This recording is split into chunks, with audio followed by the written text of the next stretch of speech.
అందరికీ నమస్కారం అండి. విశాఖపట్నం జ్ఞానజ్యోతి జిడ్డు కృష్ణమూర్తి సెంటర్ నుండి జూమ్ మీటింగ్కి వారం జరిగే సత్సంగానికి మీకు ఆహ్వానం పలుకుతున్నానండి. ఈరోజు ఈ మీటింగ్ ప్రారంభించే ముందు కొద్ది నిమిషాలు మనం మన థాట్స్ని అబ్జర్వ్ చేస్తూ కొద్ది నిమిషాలు మౌనంగా ఉండమని కోరుతున్నాను.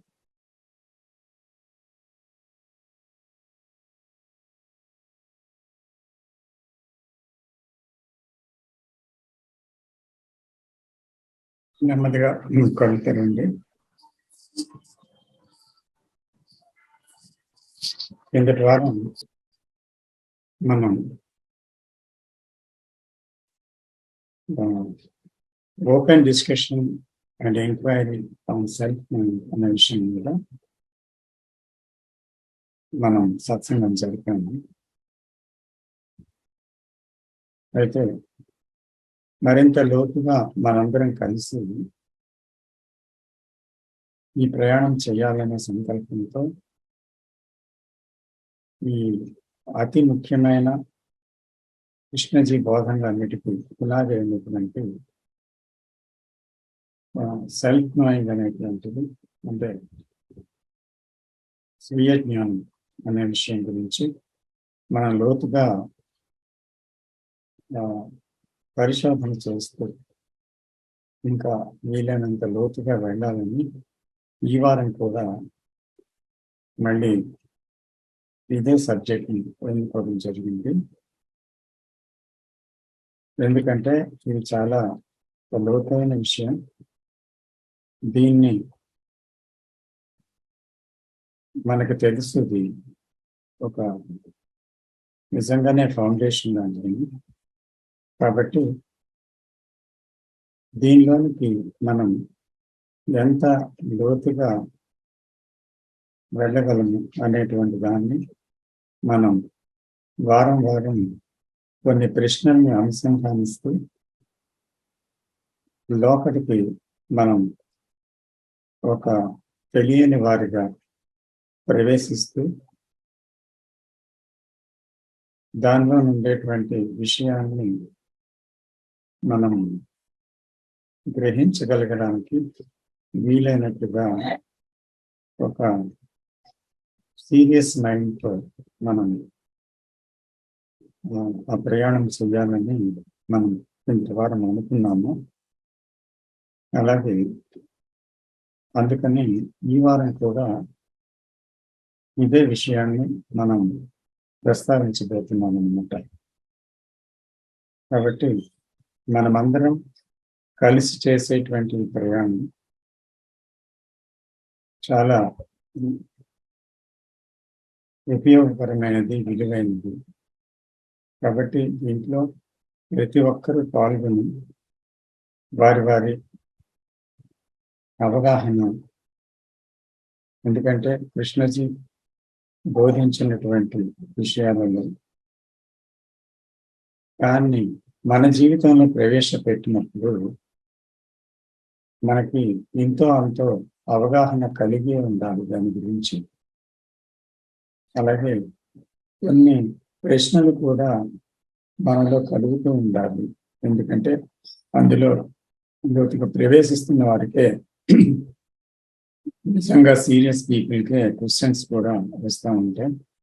సో జీవితాన్ని మనం చూస్తున్నప్పుడు మనకి ఆ నోయింగ్ అనేది ఎలాగ జరుగుతుంది అనేటువంటి విషయాన్ని మనం వారం కొంతవరకు ప్రస్తావించాము. అలా ప్రస్తావించినప్పుడు మనము ఒక 2 ప్రశ్నలతో కిందటి వారం వెళ్ళాము. సెల్ఫ్ నోయింగ్ అనేది ఎందుకోసం, తర్వాత సెల్ఫ్ నోయింగ్ అంటే ఏమిటి, దాని యొక్క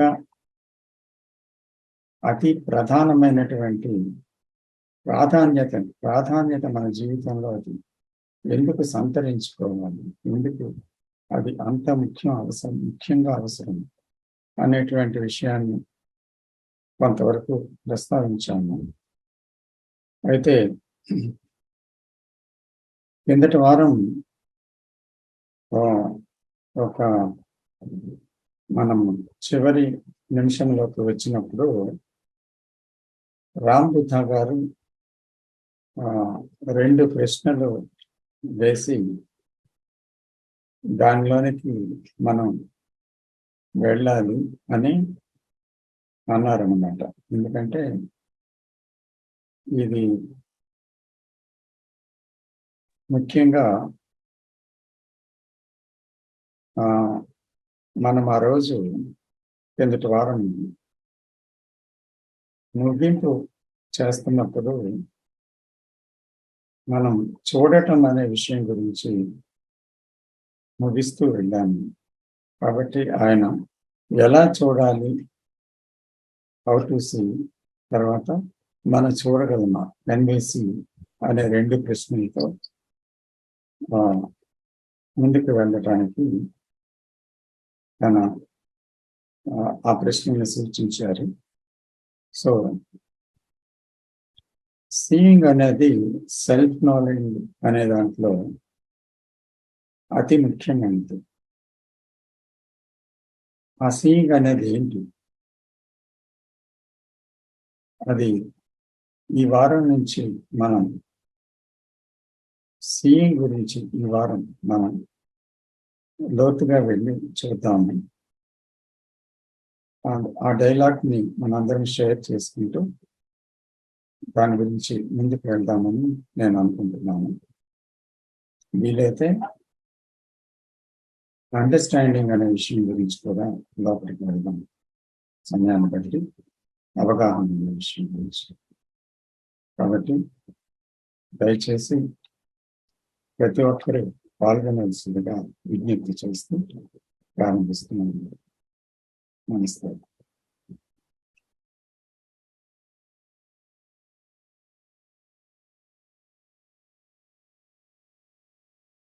సో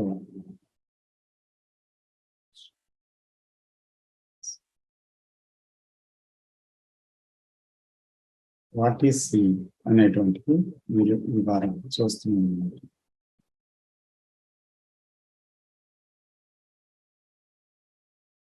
సో దయచేసి ప్రారంభించమని కోరుతున్నాను.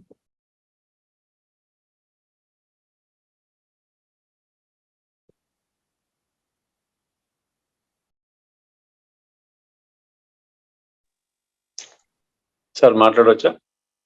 ప్లీజ్ రామ్ బుద్ధ గారు.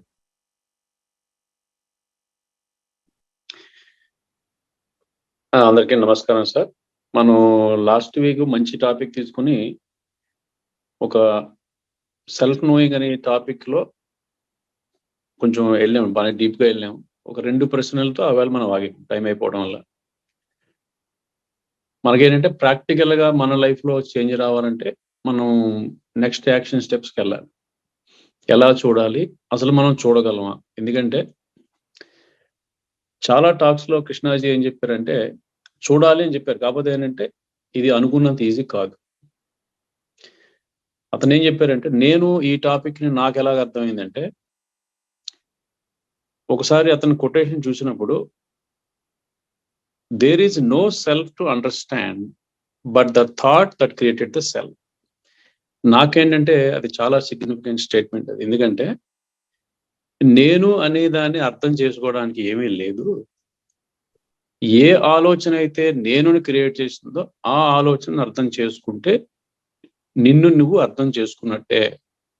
ఆ స్టేట్మెంట్ చూడగానే నాకు మైండ్ బ్లోయింగ్ అనిపించింది. యాక్చువల్గా కరెక్టే అది. సెల్ఫ్ అంటే ఏంటంటే, ఆ వర్డ్ సెల్ఫ్ అనే దానికి ఏంటంటే డిక్షనరీలోని రకరకాల లాంగ్వేజ్లోని ఇంటర్ప్రిటేషన్లోని అసలు సెల్ఫ్ అంటే మన ఫిజికల్ బాడీ ఏనా అని మనకు అనిపిస్తుంది అర్థం అయిపోతే.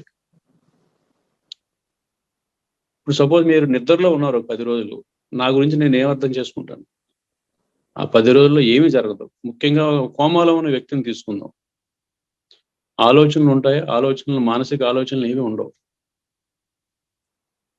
సో సైకలాజికల్ థాట్స్, మానసికమైన ఆలోచనలు. So that is what the self is talking about. Already మనం చూసాం.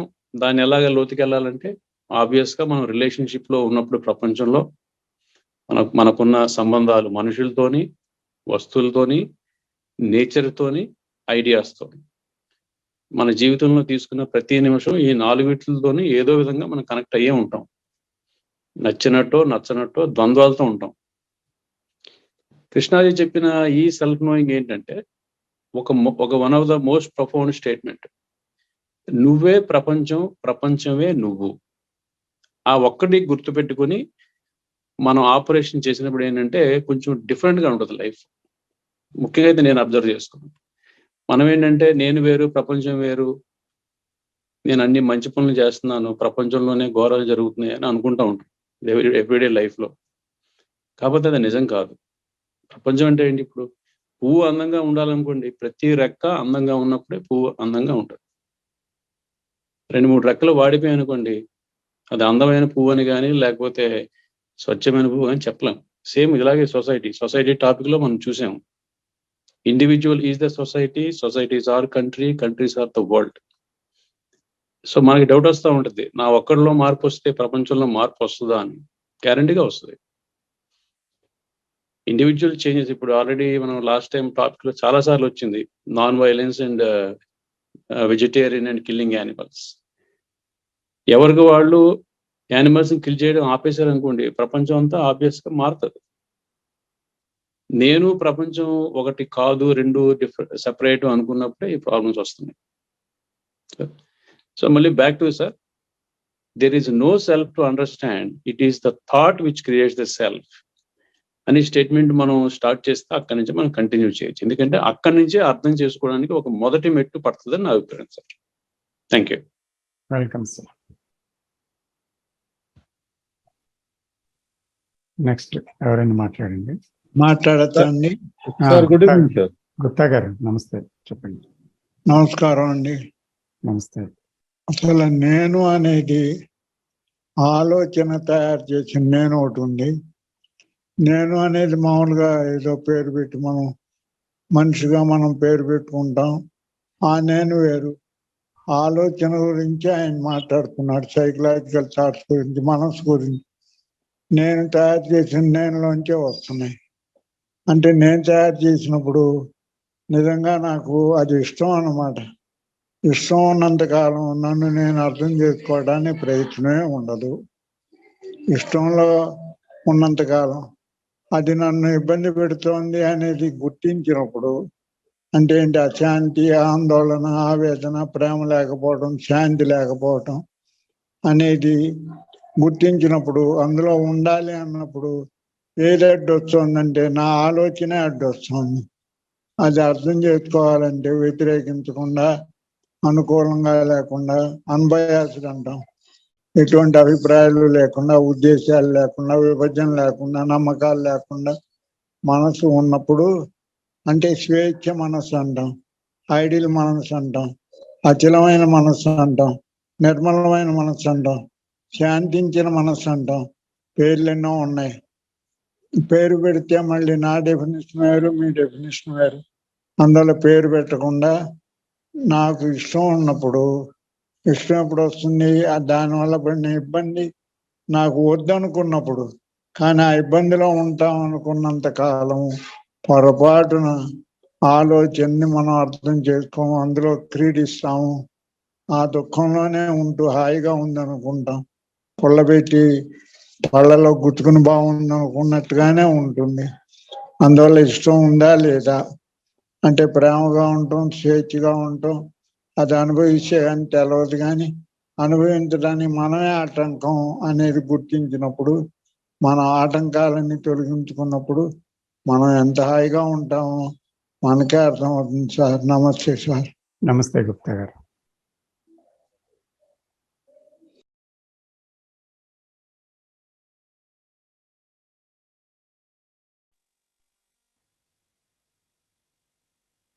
Sir good evening sir. Good evening Krishna గారు, చెప్పండి. సార్ ఇప్పుడు సార్ మనం ఒక ఫైర్ వుడ్ చూస్తున్నాం కదా సార్, అంటే వుడ్ ద్వారా ఫైర్ వస్తా ఉంది సార్. అంటే జస్ట్ ట్రైంగ్ టు దాన్ని కొంచెం రిలేట్ చేద్దామని. ఇప్పుడు థాట్ లో నుంచి సెల్ఫ్ క్రియేట్ అయింది. It's a very very important quotation set by Ram గారు సార్.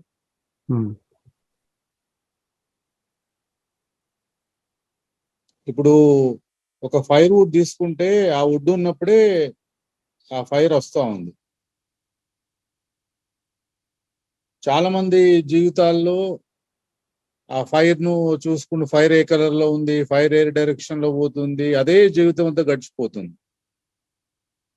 సో ఆ రూట్స్ అనేది, వుడ్ అనేది, ఆ రూట్స్ అనేది, ఆలోచన అనేది, ఇట్స్ అ థాట్ అనే విషయము many people are not able to understand. Number 2 విషయం ఏంటంటే సార్,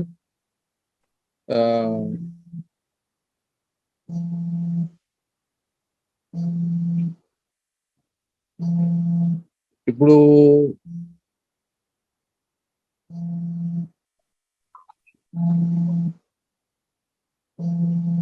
ఆలోచనే సెల్ఫ్ క్రియేట్ అయింది అన్నప్పుడు, అదే ఇప్పుడు even Krishnamurthy has told one of the best books in the world, the ending of time, David Bohm discussions లో అన్నప్పుడు, the ending of time, the ending of thought is beginning of wisdom అని అన్నారు sir. కానీ అదే ఆలోచన, అదే thought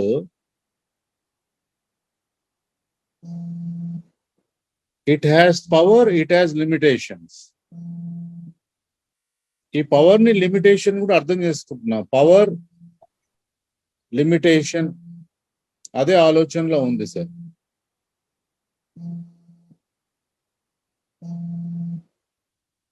power అంటే ఒక డిస్కవరీ అనుకోండి, లిమిటేషన్ అంటే ఒక యాంగ్జైటీ, ఒక ఫియర్, అల్టిమేట్ సూసైడ్ అనుకుందాం sir.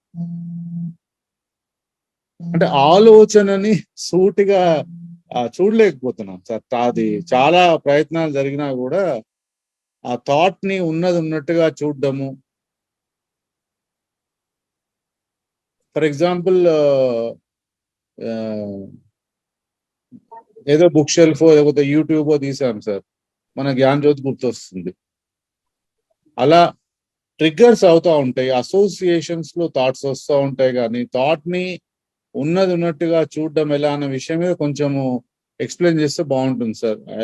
I think I made some sense. అంటే ఆలోచనను సూటిగా ఎటువంటి, ఇప్పుడు మన గుప్తా గారు చెప్పినట్టు, ఎటువంటి నిర్ణయాలు, ఎటువంటి బిలీఫ్స్, ఎటువంటి నమ్మకాలు ఏమీ లేకుండా ఆలోచనని ఉన్నది ఉన్నట్టుగా చూడడం ఎలా అనే విషయం అనేది చాలా గంభీరమైన విషయం అని నేను అనుకుంటున్నాను సార్. ఆ విషయం అర్థమవుతోంది. ఆలోచన ఆగిపోయినప్పుడు అదొక రకమైన ట్రెమెండస్ బ్లిస్ అదంతా ఉంటుంది. కానీ సార్ సారీ, నేను సైకాలజిస్ట్ ని కాబట్టి నేను I have to bring this in to the dialogue. చెప్పండి, పర్వాలేదు. కృష్ణమూర్తి టీచింగ్స్ పరిధిలోనే మాట్లాడతాను. ఇప్పుడు మైండ్ అనే నేచర్ ఆఫ్ ద మైండ్ లోనే ఉంది కదా సార్ థింకింగ్ అనేది.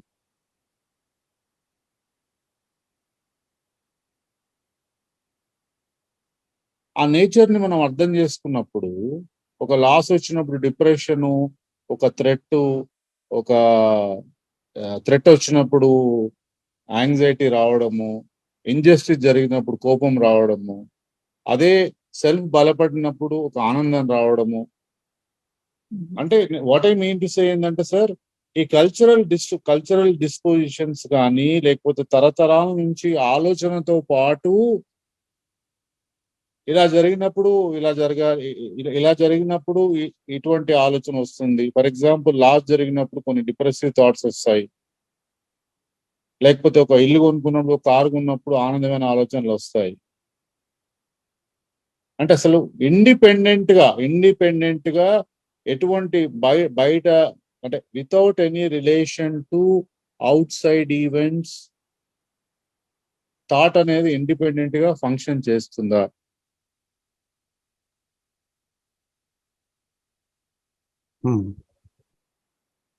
That already మన or is it like the moment we switch on the light will appear.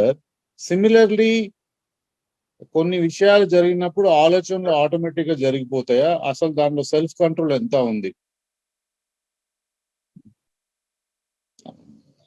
I think మీరు అర్థం చేసుకున్నట్టున్నారు సార్, బట్ మెంబర్స్ ఏమైనా కన్ఫ్యూజ్ చేస్తున్నా అనిపిస్తుంది. పర్లేదు, అందరూ అర్థం చేసుకుంటారు. మీరు చెప్పింది చాలా క్లియర్గా ఉంది. అయితే ఇక్కడ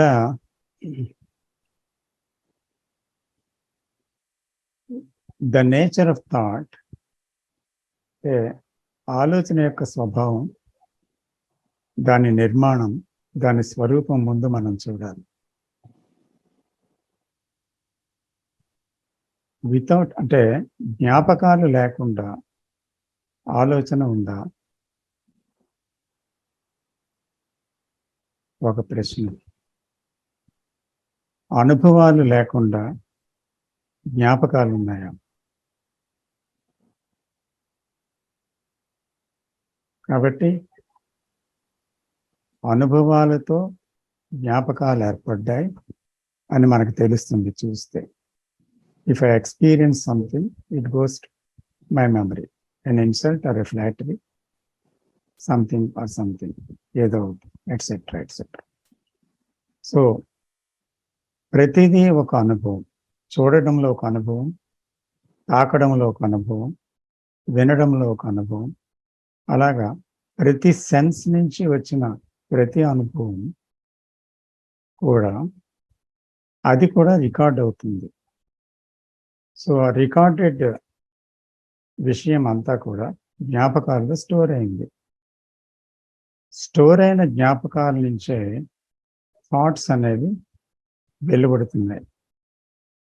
కాబట్టి ఒక థాట్ వచ్చింది అని అంటే వెంటనే ఆ థాట్ అంటే ఏంటి? దట్ ఈస్ ఎ వర్డ్, ఒక మాట. వెంటనే ఆ మాటతో గత జ్ఞానంతో కనెక్ట్ అయ్యి రికగ్నిషన్ వస్తుంది, ఇది ఫలానా అని. అది ఆనందకరమైందో, దుఃఖకరమైందో, బాధాకరమైందో, లేదా ఇష్టమైనదో, అయిష్టమైనదో, ఏదో ఒకటి కనెక్ట్ అవుతుంది. ఆ ఫీలింగే కాకుండా దాంతో పాటు జరిగిన కొన్ని సంఘటనలు కూడా కొన్ని ఇమేజెస్ రూపంలో కానీ, థాట్స్ రూపంలో కానీ మళ్ళీ కనెక్ట్ అవుతాయి ఆ థాట్కి. సో ఒకసారి ఒక జ్ఞాపకం వచ్చింది అనుకోండి, ఆ జ్ఞాపకాన్ని నుంచి మరికొన్ని జ్ఞాపకాలు కనెక్ట్ అవ్వడం కూడా మనం చూస్తాం. వేరియస్ ఇన్సిడెంట్స్ నుంచి వచ్చిన జ్ఞాపకాలు.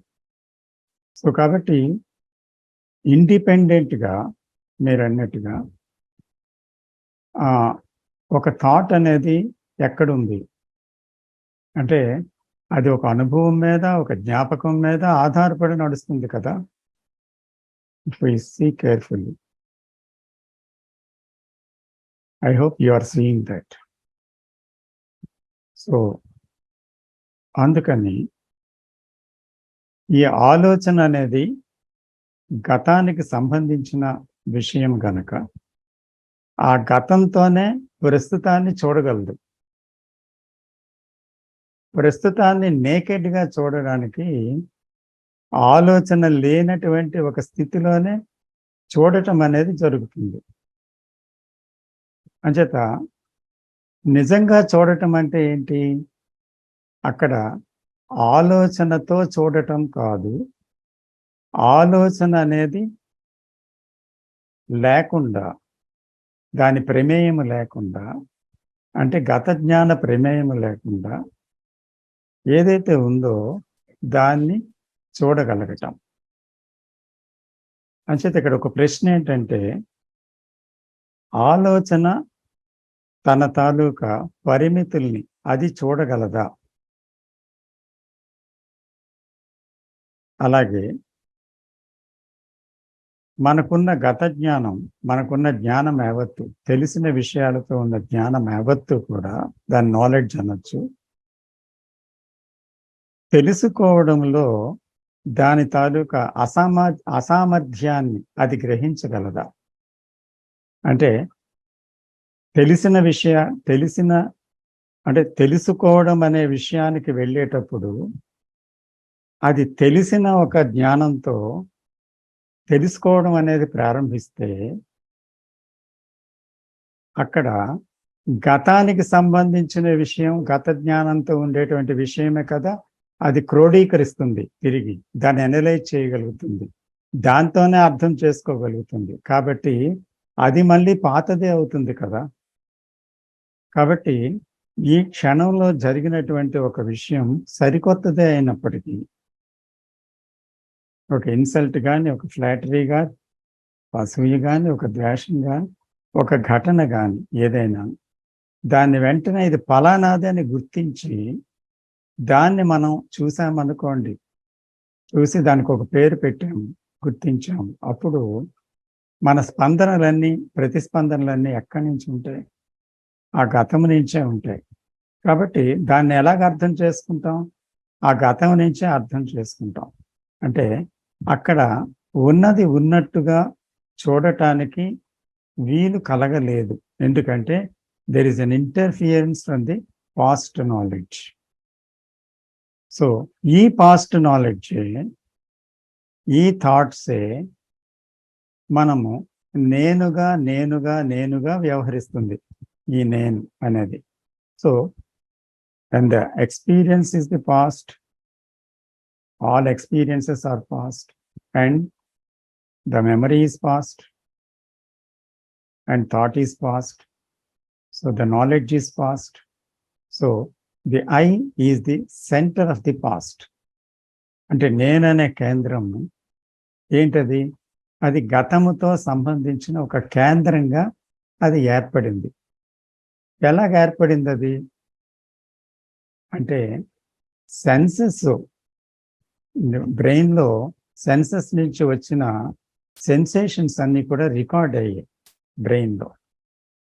సో రికార్డ్ అయినంత వరకు నో ప్రాబ్లం, రికార్డ్ అయ్యాయి, అక్కడ వరకు పర్వాలేదు. అంటే అది సెన్సెస్లో మనం ఒక దేనైనా తాకాము, దేనైనా చూసాము, ఒక సెన్సేషన్ వచ్చింది. అయితే ఆ సెన్సేషన్ని వెంటనే ఏం చేసింది?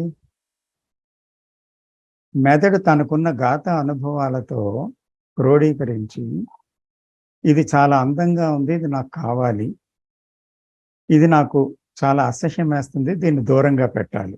రెండు మూమెంట్స్ ఉంటాయి, ఒకటి అట్రాక్షన్ అండ్ రెండోది రిపల్షన్. ఒకటి ప్లెజర్, రెండోది పెయిన్.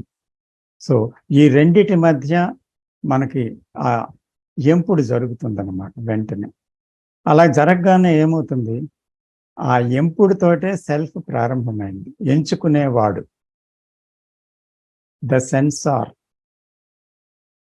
తర్వాత the criticiser, the analyser, the thinker, the centre, the I, ఇవన్నీ కూడా ప్రారంభమయ్యాయి యాక్చువల్గా. సో డ్యూరింగ్ ద సెన్సేషన్, అప్పుడు ఏమీ లేదు, సెన్సేషన్ అయినప్పుడు అది ఆ సెన్సేషన్ని ఎప్పుడైతే బ్రెయిన్ తన గత జ్ఞానంతో క్రోడీకరించిందో, ఇది మళ్ళీ ముద్ర వేసేసుకుందో దాన్ని, అది మరింత బలమైంది. వెంటనే దాన్ని పేరు పెట్టి దాన్ని రికగ్నైజ్ చేస్తుంది అనమాట. సో ఎప్పుడైతే బిగినింగ్ ఆఫ్ ది వర్డ్ వచ్చిందో, వెంటనే అది ఒక వర్డ్తో దాన్ని మనం చెప్పాము, ఇది ఫలానా అని. ఎప్పుడైతే ఇది అసూయ అంటామో, ఇది ద్వేషం అంటాము, ఇది కోపం అంటాము, ఇది బాధాకరం అంటాము, ఇది సుఖకరం అంటాము, ఎప్పుడైతే ఒక వర్డ్ ఉపయోగించామో, that word is thought, thought is the word. So అప్పుడు వెంటనే గుర్తించగానే ఏమవుతుంది? అది గత జ్ఞానంతో కనెక్ట్ అయిపోతుంది. కనెక్ట్ అయిపోయిన వెంటనే అక్కడ దాంతో అది వ్యవహరించడం మొదలు పెడుతుంది. సో కాబట్టి అప్పుడు మనం, అంటే నేను అనేది ఉన్నంతకాలం అది ఉన్నదాన్ని ఉన్నట్టుగా ప్రస్తుతంలో చూడటానికి వీలు కాదన్నమాట. అది వీలు కాదు. అందుకనే అక్కడ ఎటువంటి ఒక ఉన్న విషయాన్ని ఉన్నదిగా చూడటానికి వీలు లేనందువల్ల అది పాత వరవడిలోనే తిరిగి వెళ్తుంది. మళ్ళీ ఈ ప్రతి విషయము ముద్రపడి మళ్ళీ అది బలవంతం అవుతుంది. కాబట్టి ఇక్కడ సీయింగ్ అనేది ఏంటి యాక్చువల్గా? ఇప్పుడు ఇదంతా మనకి చాలా వరకు మనం విన్నాం, చదివాము, తెలుసును. నిత్య జీవితంలో కూడా ఇది అవునా అని చూస్తే మనకి అది సరైనదిగా కనిపిస్తుంది. Not only theoretically, but when we see that it appears ఇది మనకి చాలా చాలా లాజికల్గా కనిపిస్తుంది, చాలా హేతుబద్ధంగా కనిపిస్తుంది. కాబట్టి ఇక్కడ సీయింగ్ అనేది మనము అక్కడ నుంచి ఏంటి ఎలాగ జరుగుతుంది ఈ విషయంలోకి వెళ్ళాలి. ఇక్కడ నుంచి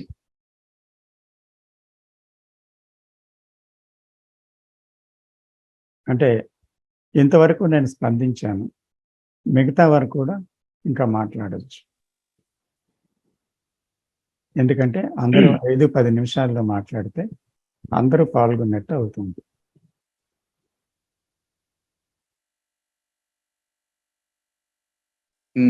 thank you for the explanation sir. చాలా చక్కగా ఎక్స్ప్లెయిన్ చేశారు సార్. సో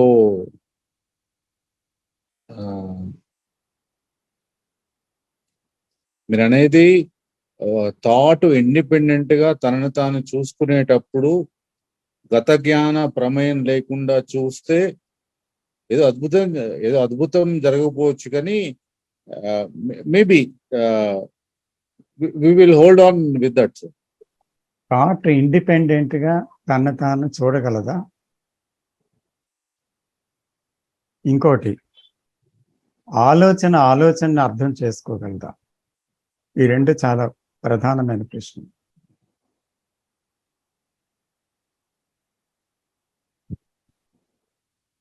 అంటే మళ్ళీ ఇక్కడ సబ్జెక్ట్ ఆబ్జెక్ట్ వచ్చేస్తుంది కదా సార్. ఫర్ ఎగ్జాంపుల్ ఇప్పుడు మీరేం మాట్లాడుతున్నారో మీ ముఖ కవళికలు అన్ని బట్టి నేను అర్థం చేసుకుంటున్నాను. దాని వెనకాల ఉన్న ప్యాషన్, దాని వెనకాల ఉన్న కమిట్మెంట్ కనబడుతుంది నాకు. సబ్జెక్ట్ ఆబ్జెక్ట్, మీరు ఆబ్జెక్ట్ నేను సబ్జెక్ట్ అనుకుందాం సార్.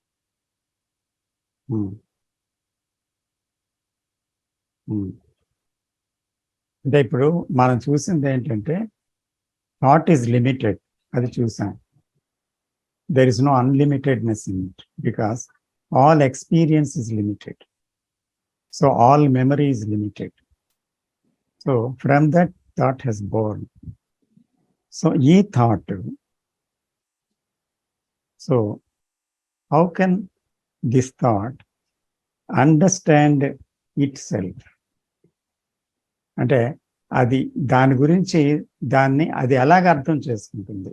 ఇప్పుడు అదే గతం, దాన్ని అర్థం చేసుకోవాలని అనుకుంటుంది. అది ఎక్కడి నుంచి అర్థం చేసుకుంటుంది? ఆ గతం నుంచా కాదా? ఆ గతం నుంచి అయితే నిజంగా అది ఆ గతం నుంచి అయితే ఏం అర్థం చేసుకోగలదు? So whatever the understanding may be, it must be past. So there is nothing new in it. So how can it discover something?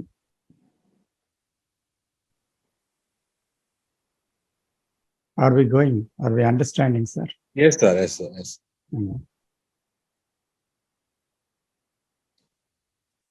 అంటే I would like to ఇక్కడ ఒక ఇంపార్టెంట్ విషయం ఏంటంటే సార్, మనము ఒక ఆబ్జెక్ట్, ఒక person ని, ఒక విషయాన్ని అర్థం చేసుకున్నట్టు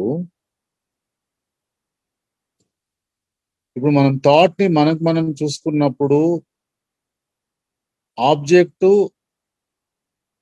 గతమైనప్పుడు సబ్జెక్ట్ ప్రజెంట్ అవుతుందా సార్? మనకి మనం చూసుకోవడం అంటే అర్థం ఏంటి? మనం అంటే మనం థాటే కదా. అవును సార్. మనం అంటే the I is the product of thought. So the I is looking at itself. Thought I a thought. So it has divided thought as a separate thing, తనకన్నా వేరేగా వచ్చింది అనుకుంటుంది. థాట్ ప్రసవించిన బిడ్డే థింకర్. ఆ థింకర్ ఏమనుకుంటుంది? థాట్ కన్నా నేను వేరు అనుకుంటుంది. దాని నుంచి అది, దానివల్ల ఇది జన్మించింది. అయితే తనలో భాగం ఆలోచనే రెండు విధాలుగా చీలిపోయింది, థింకర్ అని థాట్ అని. ఇప్పుడు థాట్, థింకర్ ఏమంటున్నాడంటే నా థాట్ చెడ్డది, నా థాట్ మంచిది, నా థాట్ మార్చుకోవాలి, నేను మారాలి అంటున్నాడు. సో ఆ డివిజన్ వల్ల ఏమైంది? తన థింకింగ్ అనేది తనకన్నా వేరుగా చూస్తున్నాడు thinker. Is it not? So is thinking different from the thinker. The thinker is the thought అని కృష్ణమూర్తి గారు చాలాసార్లు చెప్పారు సార్. అని చెప్పారు, కానీ we are now seeing it. We are not agreeing with it or disagreeing with it, but it may be a fact, but we are investigating into it. Sir ఒక comment చేయొచ్చా? Sir చెప్పండి. ఎక్సలెంట్ క్వశ్చన్ అడిగారు, చాలా మంచి question ఇది. Very clear గా అడిగారు question, చాలా బ్యూటిఫుల్ గా ఉంది చెప్పడం కూడా. నేను అబ్జర్వ్ చేసింది ఏంటంటే, సార్కి వచ్చిన క్వశ్చన్ నాకు కొన్ని రోజుల క్రితం ఇప్పుడు మొదట్లో వచ్చింది. ఈ డ్యూయాలిటీ గురించి, ద్వంద్వాల గురించి ఉన్నప్పుడు రామకృష్ణ గారు చెప్తున్నారు, రామబుద్ధ వినడం కాకుండా, చెప్పేవాడు లేకుండా, వినేవాడు లేకుండా, వినడం మాత్రమే ఉన్నప్పుడు ఇది క్లారిఫై అవుతుంది. మీరు చెప్తున్నారు నేను వింటున్నాను అన్నప్పుడు ఏంటంటే ఈ కన్ఫ్యూజన్ వస్తుంది. అందుకేనంటే ఆల్ సెన్సెస్ తో మీరు చెప్తున్నప్పుడు ఏంటంటే complete attention, not with years, my eyes, with my whole being అలా పెట్టినప్పుడు ఏంటంటే వినడం మాత్రమే ఉంటది. అక్కడే ఈ క్వశ్చన్ కి ఆన్సర్ ఉందని నా అభిప్రాయం. Yes. So here also, when I talk about object and subject, functionally it is there. I need to see that turns into my psyche. Is it there? That is what I need to look at it. When yes, the tree is there. I am here. Functionally, it is there.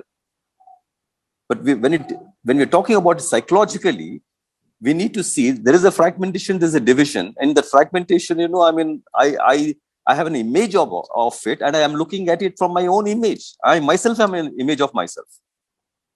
So it is very essential to see that I have an image about myself, and I have an image about you. So when I look at you, I'm looking at you from my own image and at another image of what I think it is. So that is where the complications arise. Incotement is, sir, when we talk about self-knowledge, how do I understand what it means? What is self-knowledge? Knowledge about me, myself? Or what is it? How does, because we've been talking about self-knowledge for quite some time. What is self-knowledge? The moment I say it is me, I'm again back to my conditioning. So when he's talking about self-knowledge, what does it really mean? What self-knowledge is? And if I understand correctly what Krishnamurti has spoken about, that is about nothing but it's when he's talking about that self-knowledge, it includes the entire universe. So I'm putting in my own words, I am the contents of the consciousness, that human consciousness. So it is looking at that itself, the contents of my consciousness.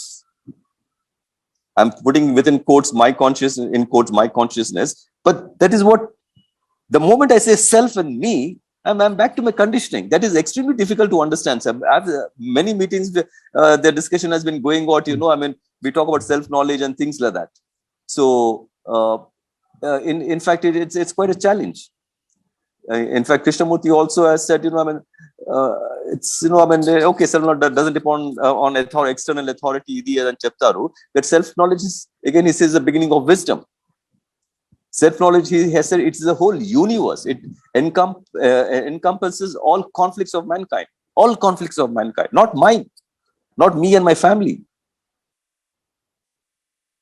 So it is very essential for me to understand. I mean, when we talk about self-knowledge and we say, I should watch myself, observe myself. Yes, that is the beginning. I mean, Krishnamurti has just mentioned that, and I start doing that. Again, I'm caught, sir. I'm caught in my conditioning. The moment I say, yes, I'm observing the way I talk, the way I'm doing. Again, I want. The moment I do that, sir, I'm looking for a result. The question is, am I looking at all these things without a motive, without a conclusion, without an end to reach? It is quite a challenge, sir.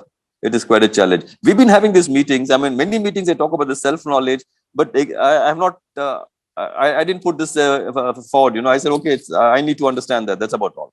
So it means the entire universe. It's just not me. The moment I say me, I'm back to my conditioning, sir. That I'm repeating once again.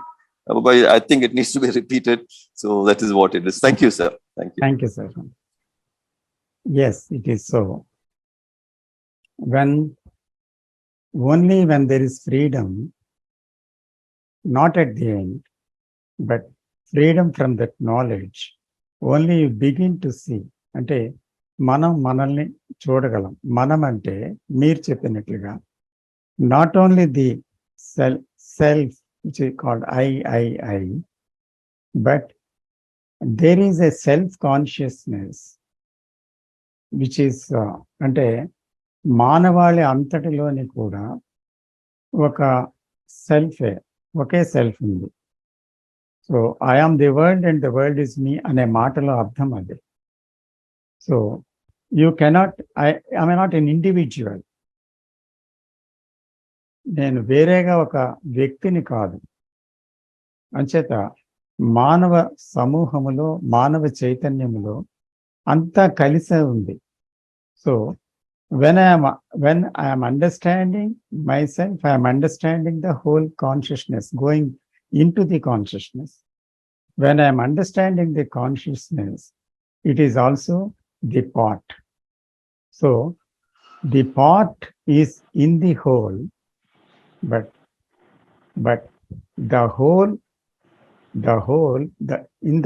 the part is in the whole. అంటే part అని మనం అనుకుంటున్నాము, అది వేరేగా లేదు, కానీ అది మొత్తంలో కలిసే ఉంది. కానీ ఈ పార్ట్లో హోల్ లేదు. కాబట్టి మనం చూసేది ఏంటి? మనం పార్ట్ నుంచి బయలుదేరగలిగాం, ఎందుకంటే హోల్ చూడలేము కనుక. ఇనీషియల్గా ఒక ఫ్రీడమ్, ఒక థాట్ అనేది లిమిటెడ్, నాలెడ్జ్ లిమిటెడ్ అని చూసి, దీనివల్ల నిజంగా యాక్చువల్గా పాస్ట్తో మనల్ని మనం చూసుకోలేము అంటూ మొదలుపెట్టినప్పుడు, మనం చూస్తుండేటప్పుడు ఏమైందంటే, అప్పుడు మన చుట్టూ ఉండేటువంటి వ్యక్తులు కానీ, లేదా అంటే నా భార్య కానీ, నా భర్త కానీ, నా బంధువులు కానీ, నా చుట్టూ ఉండే సొసైటీ కానీ, ఎవరైనా సరే చూస్తూ ఉంటే అదే సెల్ఫ్లో ఉన్నట్టు నాకు తెలుస్తుంది. సో లెర్నింగ్ అంటే ఇక్కడ not only seeing into my actions, how I talk, how I listen in relationship, how I act, what is the gestures, ఇవన్నీ చూడటమే కాకుండా I can also learn from everybody. అంటే చుట్టుపక్కల ప్రతి ఒక్కరిలో ఉండేది సెల్ఫే కదా. ఆ సెల్ఫ్ గురించి, ఆ సెల్ఫ్నే నేను చూస్తున్నాను. ఈ సెల్ఫ్ ఆ సెల్ఫ్ వేరు కాదు. కాబట్టి I'm learning from the same self. So because when if the question అనేది ఒక పరిధిలో అడిగినప్పుడు పరిధిలో జవాబిస్తున్నాము, కానీ మనము మీరు చెప్పినది ఒక పరమ సత్యం అది. ఎందుకంటే it cannot be divided as my consciousness అని. So it is the consciousness of the human kind. So అది సెల్ఫ్ కాన్షియస్నెస్. సో అప్పుడు మనం ఎప్పుడైతే మనం లోపలికి వెళ్తున్నామో, మనం చూస్తున్నామో, అప్పుడు we are entering into the whole consciousness. అంటే మొత్తం అంతటిలోకి ప్రయాణం చేస్తున్నాం. మనకి తెలిసి కానీ తెలియక కానీ అందు లోపలికి చొచ్చుకొని వెళ్ళేటప్పుడు we are entering into the whole. So we are learning from the whole, from every person. So in every person there is self. So when we are learning about self, we are learning about from everybody. So ఇక్కడ వి అని కూడా వాడకూడదు, I అని కూడా వాడకూడదు. So ఇక్కడ ఏమవుతుందంటే ఇక్కడ ప్రతి మాట కూడా వేరే అర్థాన్ని ఇస్తుంది. అది మన భాషలో ఉండే పరిమితి, భాషకున్న పరిమితి. కాబట్టి ఆ భాష అనేటువంటిది కొంతవరకు సహాయం చేయగలదు. అయితే ఒక్కొక్కసారి మిస్అండర్స్టాండింగ్ ఇస్తుంది భాష, ఒక్కోసారి అండర్స్టాండింగ్ ఇస్తుంది భాష. కాబట్టి భాష యొక్క లిమిటేషన్స్ తెలుసుకొని మనం ఈ కాంటెక్స్ట్లో చూడవలసింది ఏంటి? So the self. So the self which is everywhere is also in this body, in this mind, in this brain. So also in every body, in every mind, in every thing. So కాబట్టి ఆ సెల్ఫ్ని ఇది చూస్తున్నప్పుడు అది ఉంది కదా, అది ఉంది కదా అనే విషయం తెలిసిపోతుంది, త్వరలోనే తెలుస్తుంది అది. So somehow you have to begin somewhere. అందు గురించి అలా ప్రారంభించిన తర్వాత we go further and further into many deeper layers of it. So the అంటే we have to do a very hard work, sir. Absolutely. We have to do a very, very hard work on this. So unless we do a very hard work, we cannot move further. So that's why it is very important to have a dialogue about all this. We can share our understandings here and also listen to each other and to have a journey together. Seriously. Thank you, Anand garu.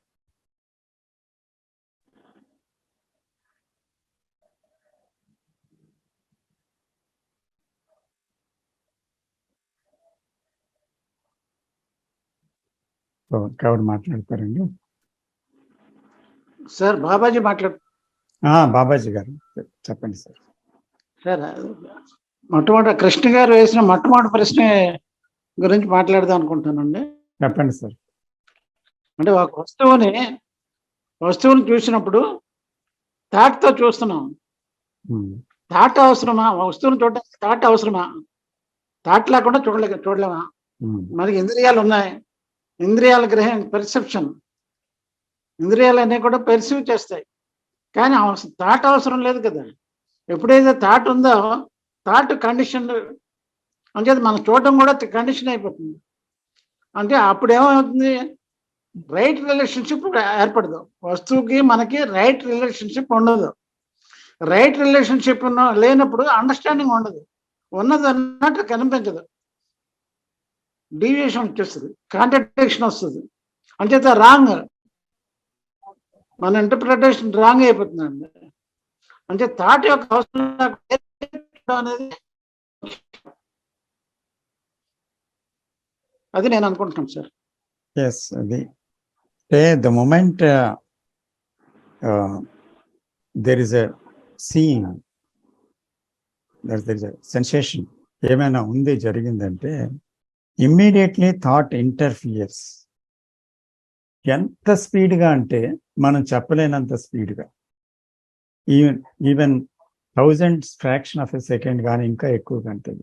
So division కూడా ఒక్కొక్కసారి ఉండదు, అంత నోటీసబుల్గా ఏముండదు. సడన్గా వచ్చేసి thought వెంటనే ఇది అని పేరు పెట్టేస్తుంది. అక్కడి నుంచి రికగ్నిషన్, అక్కడి నుంచి అన్నీ వచ్చేస్తున్నాయి. సో సెన్సెస్ మాత్రమే చూడగలిగేటువంటిది అక్కడ ఆ సందర్భంలో అంత తీవ్రత, ఆ తీవ్రత అనేది అక్కడ జరగాలి. అంటే can we see, that's why Krishnaji asks, can we see with our mind, heart, the body, the senses, with our blood, our heart, everything together, with our whole being, can we see that? అలాగే మనం చూడగలిగినప్పుడు అక్కడ registration ఉండదు అని చెప్తున్నారు.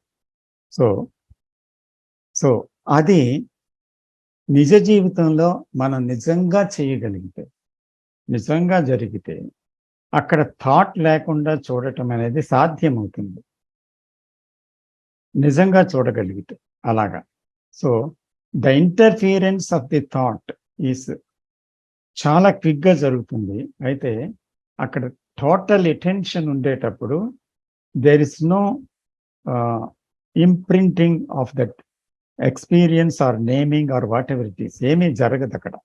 So అంత attention ఎప్పుడు లేకపోయినప్పుడు ఏమవుతుందంటే partial seeing అవుతుంది, వెంటనే రికార్డింగ్ జరుగుతుంది, వెంటనే రిజిస్ట్రేషన్ అవుతుంది, వెంటనే నేమింగ్ వస్తుంది పాస్ట్ నాలెడ్జ్తో. సో ఇవన్నీ కలిపి మళ్ళీ పాత ఒరవడిలోనే మనసు వెళ్ళిపోతుంది అనమాట. So what is that attention? అంటే when without attention can there be understanding of thought? ఇది కూడా మనం చర్చించవలసిన విషయం.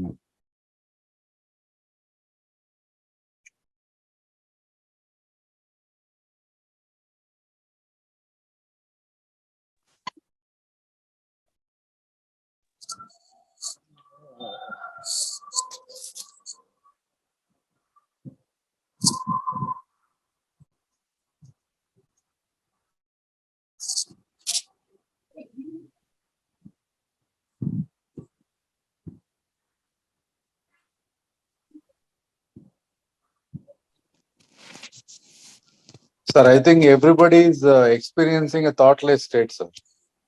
How do you know? It is not so, sir. We are all thinking How do you know? what to say.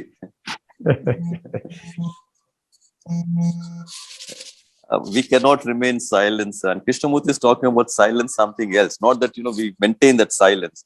He's talking of the silence which is not the one we want to be silent. The meditation, what he's talking about, not that meditation what you and I understand. He's talking something else. So he says silence which is, it's, how do I put it?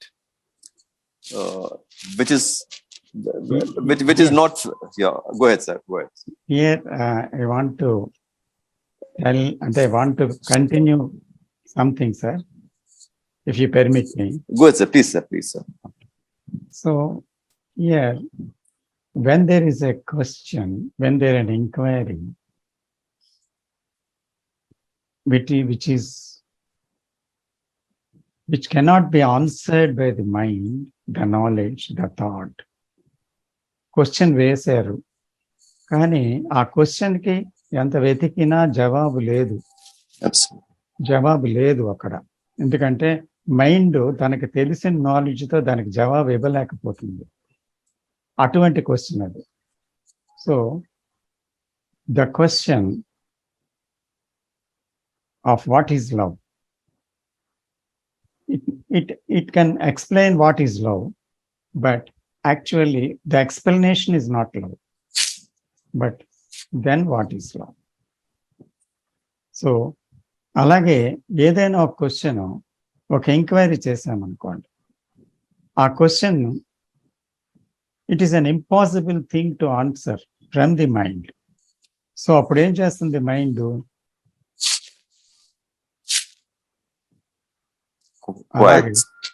Quiet గా ఉంటుంది. It remains with the question. Absolutely. So in that quietness, when it is not trying to alter or do something with that or manipulate it in some way, ఏం చేయడానికి వీల్లేదు దానికి. So అది అలాగే దాని నుంచి అలాగే ఉండి ఇట్ రిమైన్స్ విత్ దట్, అలాగే ఉంది దాంతో అంతే. Not accepting, not rejecting, not trying to change, not trying to understand, because it knows there is no understanding from itself, nor it cannot rely upon the understanding of the others, from a guru, from an authority, from a philosophy. ఎందుకంటే అటువంటి understanding కూడా అది ఎవరిదో, వాళ్ళు కూడా కండిషనింగ్లో ఉండొచ్చు. అది ఎంతవరకు నిజమో. సో నేను ఎలాగా ఒకరి యొక్క జవాబు మీద ఆధారపడతాను? ఆ జవాబు నాది కాదు కదా. కాబట్టి నాకైతే తెలియదు, కాబట్టి ఎవరి మీద ఆధారపడలేను. కాబట్టి నేను చేసేది ఏముంది? అలాగా క్వశ్చన్తో ఉన్నాను. So there is a quietness. So ఆ క్వైట్నెస్ లో, క్వైటిట్యూడ్ లో సడన్ గా సమ్ ఇన్సైట్ విల్ కమ్. ఒక ఇన్సైట్ వస్తుంది. That insight is do not belong to the any area of the knowledge. ఒక ఇన్సైట్ వస్తుంది అన్నమాట. ఆ ఇన్సైట్ ఎంతో కాలం కాదు, ఒక్క క్షణమే ఇన్సైట్ వస్తుంది. ఆ క్షణములో అది ఏంటి అనేది వెల్లడి అవుతుంది. నేను అర్థం చేసుకోవడం కాదు, I'm not understanding it, but it is revealing it self. So I am just watching it revealed. So that insight revealed. So that thing which is not answered. అందు గురించి ఎప్పుడైతే అది చూశానో, అందుకని ఏంటి దట్ ఎప్పుడైతే వితౌట్ దట్ సైలెన్స్ ఏమవుతుందంటే, without that being with it, దాంతో సమాధానం లేకుండా ఉండటం అనేది జరగకపోతే, అటువంటి ప్రశ్నలే కానీ కలగకపోతే, మన ప్రశ్నలన్నీ కూడా నాలెడ్జ్కి సంబంధించి, దానికి ఆన్సర్తో సంబంధించి ఉన్నట్టుగా అయితే, అది గ్రంథాల నుంచి కానీ, మన ఓన్ ఎక్స్పీరియన్స్ నుంచి కానీ, ఇతరుల ఎక్స్పీరియన్స్ నుంచి కానీ, లేకపోతే మనం తెలిసిన విషయాల నుంచి కానీ, అనుభవాల నుంచి కానీ వచ్చిన జవాబులతోనే మనం పోతూ ఉంటే, అప్పుడు మనకు తెలియదు అన్నమాట. మనం ఆ పాత దాంతో వెళ్ళిపోతూ ఉంటాం. సో అందులో మార్పు ఏమీ ఉండదు. అయితే నిజంగా ఒక విషయం చాలా లోతైనది అయినప్పుడు, అటువంటి ప్రశ్నలు మనం వేసినప్పుడు, what is all this about? So the minds ఏంటో మనకు తెలియదు, ఏం జరుగుతుందో తెలియదు. So we are not capable of answering it, and we don't know. So that state of not knowing, అంటే ఏమీ తెలియదని దగ్గర, అప్పటి నుంచి అక్కడ సంథింగ్ ఫ్లాషెస్ అవుట్. సో అంచేత the quality of silence can see at the present moment without the past and without the future. That means the knowledge operating, but in the active present. So it stays in the active present. So from there is an insight and there is an answer. And we cannot say an answer also. There is an insight. So it reveals. So andukani that silence is required to understand, not the intellectual capacities, however much we are clever. మన ఎంత తెలివైన వారమైనా, మనం ఎంత అనుభవజ్ఞులమైనా, ఎంత విశ్లేషణ చేయగలిగే వారమైనా, ఎన్ని గ్రంథాలు చదివిన వారమైనా, ఎంత నాలెడ్జ్ పోగు చేసుకున్న వారమైనా, మనకి అది తెలిసినటువంటి విషయం జవాబు కానే కాదు. కాబట్టి టు సర్టెన్ అంటే కొంత దూరం వరకు, మనము కొన్ని మాటలతో కొంత అవగాహన చేసుకుంటూ కొన్ని మాటలతో వెళ్ళగలం. సో బియాండ్ దట్ అక్కడ వర్డ్స్ లేవు, అక్కడ మాటలు లేవు, అక్కడ కేవలం నిశ్శబ్దం మాత్రమే ఉంది. అప్పుడు ఆ నిశ్శబ్దమే అవగాహన అనే దానికి అది తెర తీస్తుందన్నమాట. Then everything will be revealed in that silence. So ఆ సైలెన్స్ అనేది మనకి యాక్చువల్గా ఈ సీయింగ్ అనే దాంతోనే యాక్చువల్గా ప్రారంభమవుతుంది. ఈ సీయింగ్ అనేది కూడా it comes from the freedom, not seeing from the past knowledge and all that. అంటే అర్థం ఏంటి? That seeing is also from the, not from the mind, not from the knowledge. So there is a seeing at the beginning. So without any knowledge, without any compulsion, without any choice, without any conclusion, without any comparison, without any judgment, without any analysis. So there is a seeing. So in that seeing, there is freedom. Otherwise, it is not seeing. So then in that seeing, there is a perception of the what is in a naked way. అంటే అక్కడ ఏది కూడా ఆచ్ఛాదన లేకుండా straight గా చూడటం జరుగుతుంది. So seeing in that freedom is there is a clarity in that clarity which is pure, which is uncontaminated by thought and knowledge. So the pure seeing is there. So in that perception, that seeing, so then అప్పుడు మనకి అవగాహన అనేది ప్రారంభమవుతుంది. And this understanding is not an intellectual understanding. అది తప్పకుండా మనకి బుద్ధిపూర్వకంగా మన జ్ఞానంతో మనం దేనైనా చదివి కానీ మన ఎక్స్పీరియన్స్ కానీ దేనైనా ఉపయోగించి కానీ తెలుసుకున్న జ్ఞానం కాదు, అది తెలుసుకున్న అవగాహన కాదు. అది కానీ అక్కడ ఒక అవగాహన ఉంది. ఆ అవగాహన ఏం చేస్తుంది? That is the freedom again. So there is a freedom from at the beginning and also freedom at the end. Actually, there is no beginning and no end also.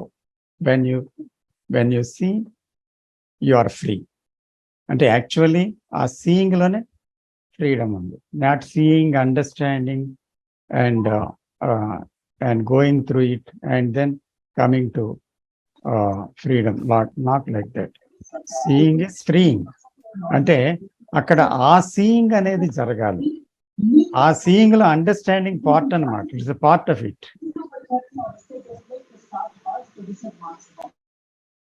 So ఇక్కడ మనం తెలుసుకోవాల్సింది ఏంటి అంటే, all our enquiries are to certain extent we have to do it, but beyond that we have to apply it in our daily life and see what is happening without coming to a conclusion, because conclusion is a dangerous precipice. So but then there is no further inquiry.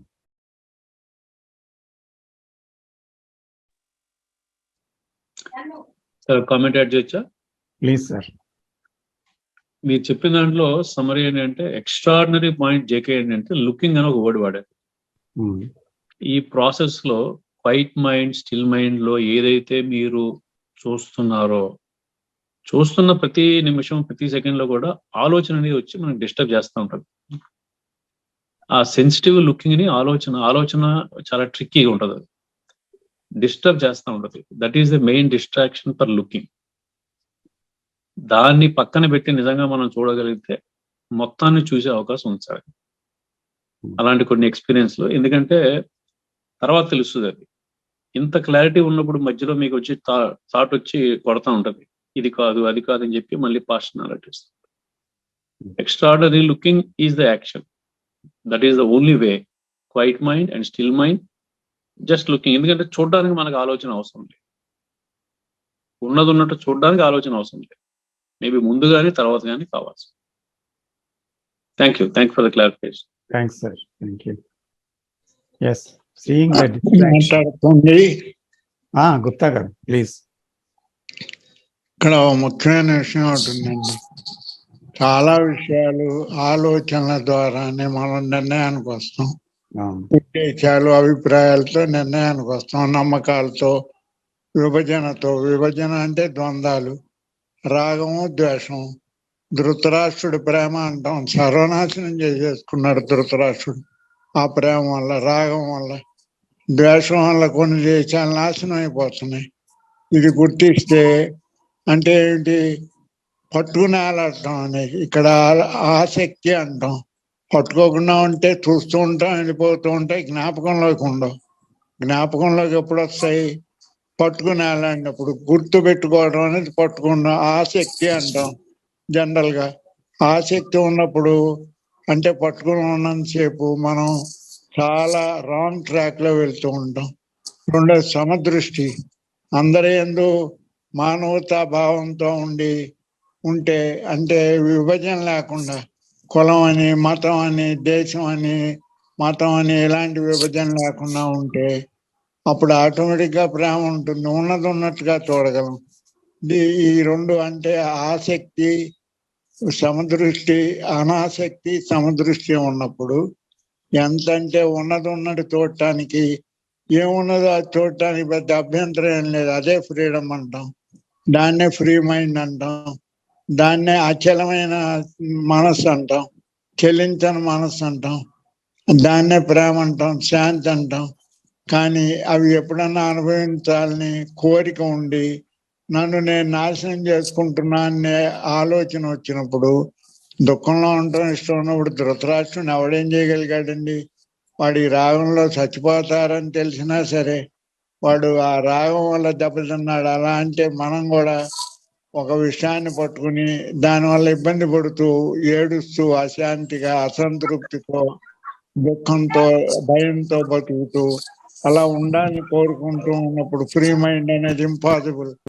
ఎప్పుడైతే మనం వద్దనుకున్నప్పుడు మనం చూసుకుంటాం.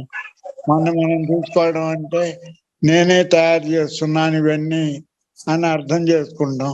నేనే తయారు చేసినోడు ఎవరిని అడగాలి? తయారు చేయడం ఆపేస్తాను, లేక ఎవరు తయారు చేసిన వదిలేస్తాను.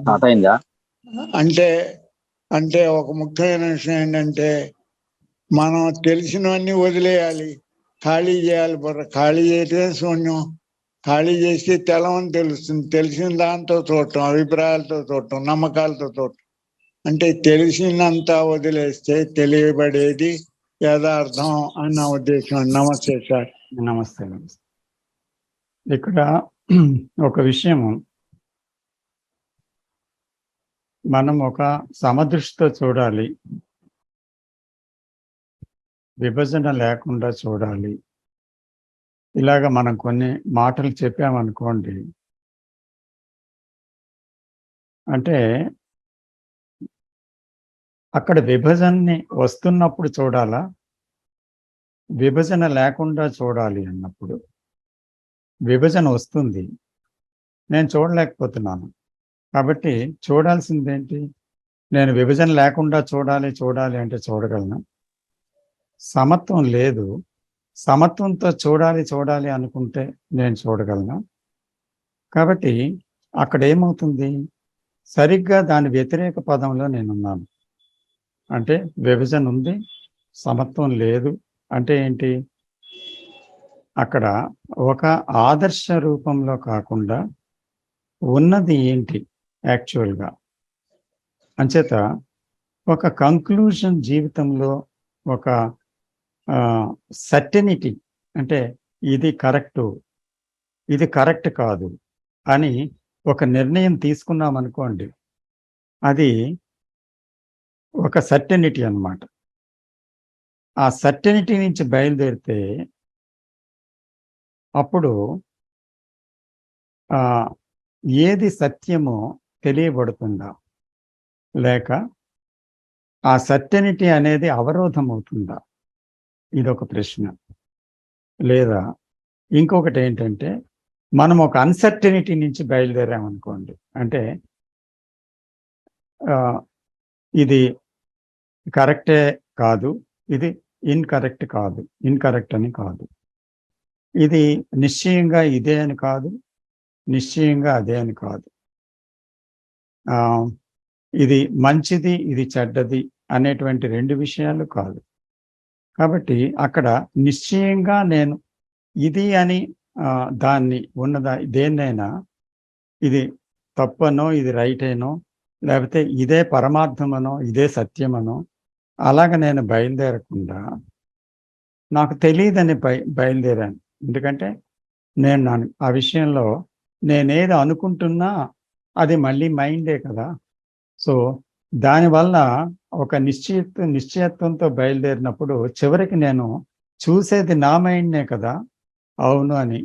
కానీ అందుకని నేను అనిశ్చితత్వంతో, అన్సర్టనిటీతో బయలుదేరగలను అక్కడి నుంచి. అలాగ వెళ్తే బహుశా మనము ఒక కొత్త విషయాన్ని కనుక్కోవడానికి వీలవుతుంది అన్నమాట. కాబట్టి ఇక్కడ there is always doubting, there is always questioning, there is always inquiry, what is needed. అంచేత ఇక్కడ మనం యాక్చువల్గా జీవితాన్ని మనం ప్రశ్నించాలి. అలాగే ప్రతి విషయాన్ని ప్రశ్నించాలి. లోకంలో జరుగుతున్న ప్రతి విషయాన్ని, అంటే ప్రతి ఒక్కరిని అంగీకరించుకొని వెళ్ళామనుకోండి, అప్పుడు అందులో కాన్ఫ్లిక్టే వస్తుంది. ఒకరు చెప్పింది ఇంకోటి చెప్పిన దానికి భిన్నత్వం ఉంది. అలాగే మన ఎక్స్పీరియన్స్కి దానికి భిన్నత్వం ఉంది. అలాగే ప్రతి ఒక్కరి విషయము వింటూ తలలూపుతూ మనం అంగీకరిస్తూ వెళ్తే ఏ విషయాన్ని మనం కనుక్కోవడం అనేది వీలవ్వదు అన్నమాట. కాబట్టి the questioning, the doubting is essential for enquiry. అంటే పూర్వకాలంలో ఏంటంటే గురువు చెప్పింది వినాలి, గురువు చెప్పింది పాటించాలి, దాన్ని ప్రశ్నించడానికి వీలు లేదు అని వెళ్ళేవారు. కానీ ఇక్కడ అలా కాదు. ఎందుకంటే ఇక్కడ ప్రతి ఒక్కరిలో ఒక విషయం ఉంది. అదేంటి? దేన్నైనా తెలుసుకోవాలి అని ఉంది. ఆ తెలుసుకోవటం ఎక్కడి నుంచి అసలు? యాక్చువల్గా తెలిసిన విషయాల నుంచి తెలుసుకోవడమా, తెలిసిన వారి నుంచి తెలుసుకోవడమా, లేకపోతే తెలియదు అని బయలుదేరుతూ తన మట్టుకు తాను కనుక్కున్నప్పుడు అది నిజంగా అది సత్యమా? సో కాబట్టి దేని మీద ఆధారపడ్డమా? మీలో ఆధారపడడం వల్ల లోపలికి వెళ్తుందా, లేకపోతే ఆధారపడకుండా మనం వెళ్ళవలసి ఉందా? ఇది చాలా చాలా మనం లోతుగా చూడవలసిన విషయం మన ప్రయాణంలో. నర్సిరెడ్డి గారు చేయెత్తారా? లేదు, సారీ.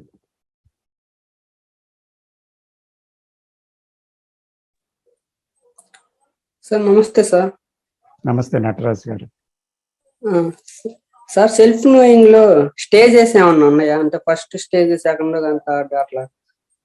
సెల్ఫ్ నోయింగ్ లో స్టేజెస్. సెల్ఫ్ నోయింగ్ లో అంటే కొన్ని క్వశ్చన్స్ తో మనం ప్రారంభించినప్పుడు ఆ ప్రశ్నల ద్వారానే మనకు తెలుస్తుంది. That is the beginning of self knowing. అసలు యాక్చువల్గా మనకి ఆ క్వశ్చన్స్ కలగటం అనేది సెల్ఫ్ నోయింగ్కి నాంది అన్నమాట. అసలు జీవితాన్ని ఎలా పడితే అలా జీవించేసి ఆ జీవితంలో కొట్టుకుపోతున్న వ్యక్తికి బిగినింగ్ ఎక్కడుంది? అసలు వెళ్ళిపోతూ ఉన్నాడు అందులోకి. సో సెల్ఫ్ నోయింగ్లో క్వశ్చన్ ప్రారంభమవుతుంది.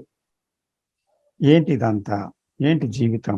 చుట్టూ ఉండే ప్రపంచం ఏంటి ఇలాగా? నేనేంటి ఇలాగా అని ఆ ప్రశ్న తాను ఏంటి తెలుసుకోవాలనేటువంటి విషయంలోనికి తీసుకొని వెళ్తుంది. కాబట్టి మొట్టమొదట అది ప్రారంభం కావాలి. తర్వాత అసలు గత జ్ఞానంతో చూడడం అంటే ఏంటి, అసలు ఎలా జరుగుతుంది, ఇది మైండ్ అంటే ఏంటి అని తనలో జరుగుతున్న మనస్సుని గురించి ఏంటనే చూస్తున్నప్పుడు ప్రపంచంలో ఉండే మనస్సు కూడా తనకంటే వేరు కాదు కదా అనే విషయాన్ని కూడా లోపలికి వెళ్ళటం జరుగుతుంది. ఇలాగా ఆటోమేటిక్గా ఒక ప్రయాణం అనేది మొదలైంది అని అంటే అక్కడ లేయర్ తర్వాత లేయర్గా అలాగా దాంట్లో చొచ్చుకొని వెళ్తుంది అనమాట. పెనిట్రేషన్ అంటే it depends upon our seriousness, hour passion an it.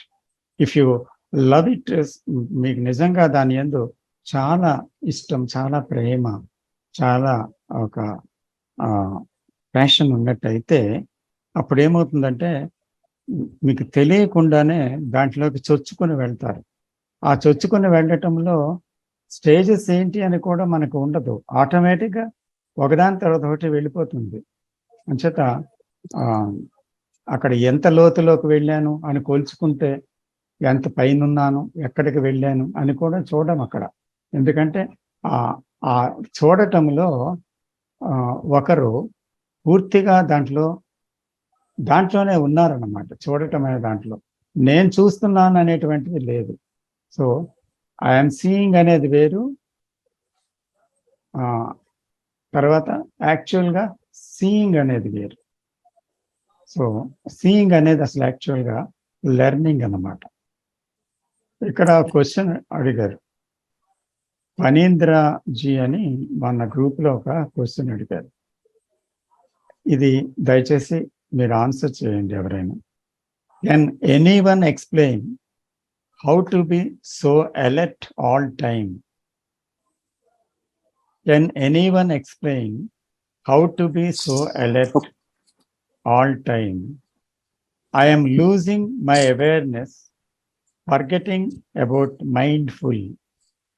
I am losing my awareness, forgetting about mindful. Sir, Sir said, he means Krishnaji has said, observe moment to moment.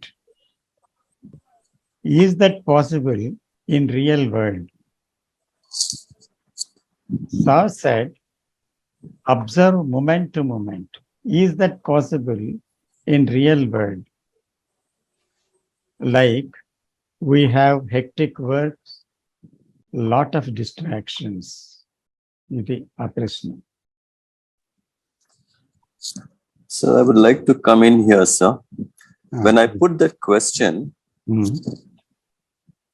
why am I interested in all these things? What is the reason? Is there pain in me? Is there suffering there? Am I sensitive to what is happening in me and around me and everywhere else? Do I see that? That is the question. I mean, if I want to, it is not like, I mean, I have to learn, I have to do something. This is what K is saying, that this is what I should do. But the point is, I cannot do it because, I'm not a sensitive human being. There's no love in me. There's no compassion in me. So can I look at that? I say I love my children. Do I really love my children? If I love my children, will I do what I'm doing right now? Like the other day, the questions, no, it was in the other group. Anyway, where, that American lady says her first son dies, he was in the army, the US army, and probably in Vietnam, he gets killed. Krishnamurti says, I mean, you have to be like this, you're greedy, you're selfish, adanతా చెప్తారు. Okay. So she has a second son, she was scared about that. So the discussion went on, sir, but the point is, the moment Krishnamurti says you need to change, the question is why? Okay. The moment you change, am I going to put that question, what about my second son? When I say my son, my second son, that's the image I have of my child. So when I don't have that image, every person who's getting killed over there is as good as, I'm putting within quotes, sir, is as good as my own child. There's love and affection for everything out there, not only human beings, the other beings also. So when I'm talking about, if I want to do something, or I need to first find out, why am I not doing it?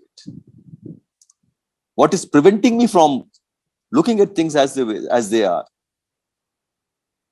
So the moment I say I should do it, I mean, I can do other things, but when what Krishnamurti is saying I need to do, I need to really look at it, because I can't do it because I'm a very insensitive human being. That's all there is. And again, when I talk about knowledge, sir, I mean, that self-knowledge, I mean, it's a continuous process. It doesn't end. There's no end to it at all. It's not an achievement, and you don't come to any conclusion about it.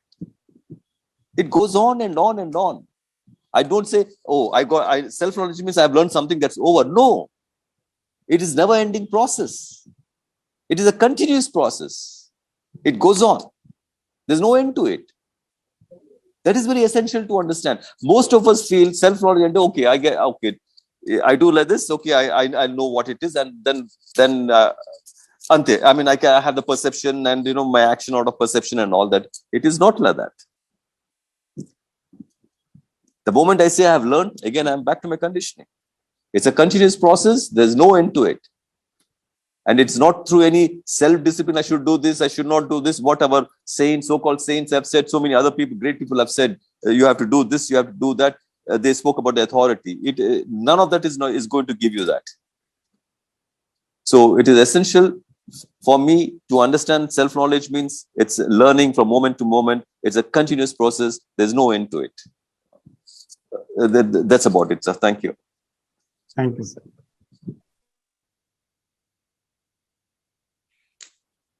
Sir, Ramakrishna garu, sir, question malli chadavandi. Can anyone explain how to be so alert all time? Okay. I am losing my awareness, forgetting about mindful. Sir said, observe moment to moment. Okay, sir. Is that possible in real world? Like we have hectic words, lot of distractions. Is a very practical question. Has to be answered practically. No. So let me take a chance. Yes, sir. ఈ question ఏంటంటే it is practical and real world. Already మనం ఏదో కొన్ని examples మనం already మాట్లాడాం. ఒక car మనం drive చేస్తున్నప్పుడు రోడ్డు మీద, నేనే డ్రైవరు, స్టీరింగ్ పట్టుకున్నాను, డ్రైవ్ చేస్తున్నాను, ఒక పక్క కాఫీ తాగుతున్నాను, ఒక పక్క మ్యూజిక్ వింటున్నాను, ఒక పక్క ఏంటంటే ఎవరు రోడ్డు క్రాస్ చేస్తారో అని చెప్పి నా అవేర్నెస్ అంతా రోడ్డు మీద ఉంటుంది. నా అవేర్నెస్ గ్లాస్ మీద ఉండదు, కాఫీ మీద ఉండదు, నా పక్కన వస్తున్న మ్యూజిక్ మీద ఉండదు. ఇదంతా ఏంటంటే ఎవరిని మనం గుద్దకుండా మనం డెస్టినేషన్కి వెళ్ళాలి అని చెప్పి మీ కంప్లీట్ ఫోకస్ ఏంటంటే బ్యాక్గ్రౌండ్లో నడుస్తూ ఉంటుంది. సడన్గా ఒక మనిషి జంతువు రాగానే మీరు బ్రేక్ కొడతారు, కానీ మీ మనసంతా మ్యూజిక్ మీద ఉంటుంది, కాఫీ మీద ఉంటుంది, స్టీరింగ్ మీద ఉంటుంది. ఇదొక ఎగ్జాంపుల్. ఎందుకంటే ఆ అవేర్నెస్ ఆటోమేటిక్గా మేబీ బియాండ్ థాట్ కూడా అయ్యి ఉండొచ్చు, అది ఉంటుంది. అది ఇంకొక ఎగ్జాంపుల్ ఏంటంటే మనం ఒక తోటలోకి వెళ్ళాం అనుకోండి, పూల తోట, ఏదో చెప్పారు ఒక 4 పువ్వులు కోసుకుని రా అని. అప్పుడే ఒక ఫ్రెండ్ చెప్తాడు, ఇందులోనే ఒక పాము ఒకటి తిరుగుతుంది, జాగ్రత్తగా ఉండండి. అప్పుడు ఏమవుతుందంటే మీరు పువ్వులు కోస్తానే ఉంటారు, ఎందుకంటే మీకు 5 నిమిషాలే టైం ఉంది. Every moment, every second you are so aware about that snake. ఎప్పుడు వస్తుందో ఎక్కడుందో అని చెప్పి కంటిన్యూస్గా ఏంటంటే ఒక వీడియో కెమెరాలో మీరు ఎలా అయితే రికార్డ్ అవుతూ ఉంటుందో ఆ అవేర్నెస్ మీకు ఉంటుంది. అది సో పాసిబుల్ అంటే పాసిబులే, మనకి తెలిసినా తెలియకపోయినా కానీ ఈ కంటిన్యూస్ అవేర్నెస్ అనేది ఏంటంటే చాలా చాలా విషయాలు ఉంటుంది. ఇప్పుడు మన ఇంట్లో పనులు చేసుకున్నప్పుడు కూడా 10 రకాల పనులు చేస్తూ ఉంటాం, కానీ ఏదైతే ఒక మెయినో దాని మీద మన ఫోకస్ అలా ఉంటూనే ఉంటుంది. నాకు అర్థమైన దాని ప్రకారం ఈ 2 ఎగ్జాంపుల్స్ తీసుకోవచ్చు నా అభిప్రాయం. Thank you. అవును సార్, థ్యాంక్ యూ. నేను 2 ముక్కలు మాట్లాడచ్చండి. చెప్పండి సార్ గుప్తా గారు. ఇప్పుడు ఇంపాసిబుల్ కాదు కానీ పాసిబుల్ ఇది పాసిబుల్ అంటే ఇంపాసిబుల్ కాదు. పాసిబుల్ అంటే నా బుర్రంతా నిండిపోయి ఉన్నట్టు నాకు తెలుసు. నా బుర్రలో ఏది నేను తొలగించుకోవడానికి ఇష్టం లేదు, అందువల్ల నేను ఇంపాసిబుల్ అంట. ఎందుకంటే నా బుర్రంతా నిండిపోయింది, నాకు తెలుసు. అది బయటికి తీయటానికి నాకు ఇష్టం లేదు, అందులో బతకడమే నాకు ఇష్టం. అప్పుడు ఇంపాసిబుల్ అంట.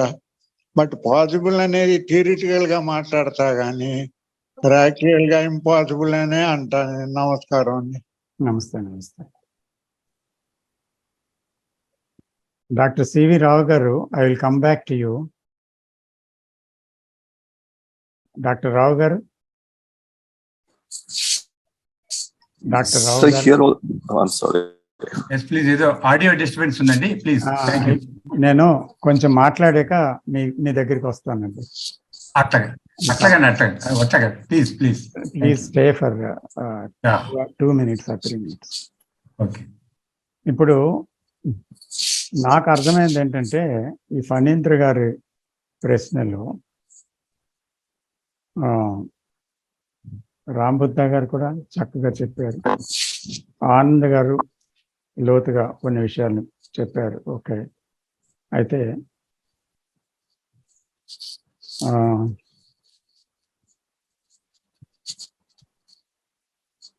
ఇక్కడ కంటిన్యూస్గా ఒక అలర్ట్నెస్లో నేను ఉండగలనా అని క్వశ్చన్ అడుగుతున్నారు. మొదటి క్వశ్చన్ కంటిన్యూస్ గా ఒక అలర్ట్నెస్ లో ఉండాలి, నేను కంటిన్యూ చేయాలి అని ఎవరు అనుకుంటున్నారు? ఆ అలర్ట్నెస్ లో ఉండాలనేటువంటిది ఒక ప్రయత్నం కాదా? నేను ఎలా ఉండగలనని మనసు దాంట్లో అంటే యాక్చువల్గా ఉండలేకపోతున్నాననే దాని నుంచి వచ్చింది ఆ ప్రశ్న. అందు గురించి కంటిన్యూగా అందులో ఉండాలనేటువంటి ఒక గ్రీడినెస్, ఒక కోరిక, లేకపోతే ఒక తాపత్రయం నుంచి, లేకపోతే ఒక దేన్నో సాధిద్దామని, అంటే ఒక థాట్లెస్ స్టేట్, ఒక ప్రశాంతతో ఏదో పొందాలని ఒక ఎయిమ్, ఒక డిజైర్, ఒక గోల్ నుంచి వచ్చింది ఆ ప్రశ్న. అంటే అది తనకు తానుగా వేసుకోవాల్సింది అనమాట, ఎవరికి వారు వేసుకోవాల్సింది. ఈ ప్రశ్న చాలా మందిలో ఉంది. ఆ ప్రశ్న ఒకరిది కాదు. తర్వాత నేను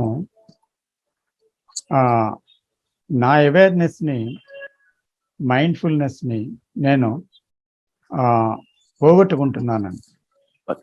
దానికి రామ్ బుద్ధ గారు చక్కటి ఉదాహరణలతో చాలా బాగా వివరించారన్నమాట. సో అది నిజంగా అంత పాయిజనస్ స్నేక్ అని, లేకపోతే ఇంకోటని కానీ, ఒకటి మనకి మనసులో ఆ డ్రైవింగ్లో ఆ వ్యక్తి యొక్క అంటే ఎంత ఎన్నిట్లో మనం పక్కవాడితో మాట్లాడుతున్నా, ఒక మ్యూజిక్ వింటున్నా, డ్రైవ్ చేస్తున్నా, ఎదుర్కొంటే ఏదైనా వచ్చిందంటే దాన్ని వెహికల్ని కంట్రోల్ చేయటం అనేది ఎలాగైతే ఒకటి జరుగుతుందో, ఆ మైండ్ఫుల్నెస్ అనేది ये वाईफाई में है यार, बाहर गए तो आता नहीं. మ్యూట్ లో పెట్టండి ఎవరు.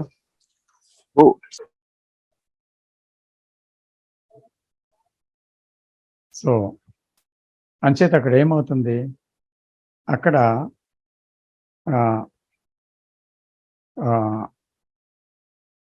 నేను మర్చిపోతున్నాను అని అంటే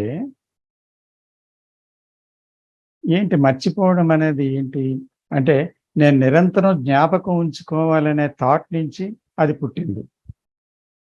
నేను మర్చిపోతున్నంటే మరుపు వచ్చిన క్షణమే చూసినప్పుడు, అంటే మైండ్ఫుల్నెస్ లేదు ఇక్కడ అని చూసినప్పుడు మైండ్ఫుల్నెస్ ఉంది కదా. సో కాబట్టి నేను మర్చిపోతున్నాను, దీని నుంచి ఎలా మనం బయటపడాలి అనుకుంటే మళ్ళీ అక్కడ అది ఒక కంటిన్యూస్ ప్రాసెస్ కింద చేయడానికి ఒక ప్రయత్నం. ఇంకోటి, కృష్ణజీ క్షణము చూడటమే అంటున్నారు. అవును, learning is from time to time and there is nothing that I learned. నేను నేర్చుకున్నాను అనేది లేదు.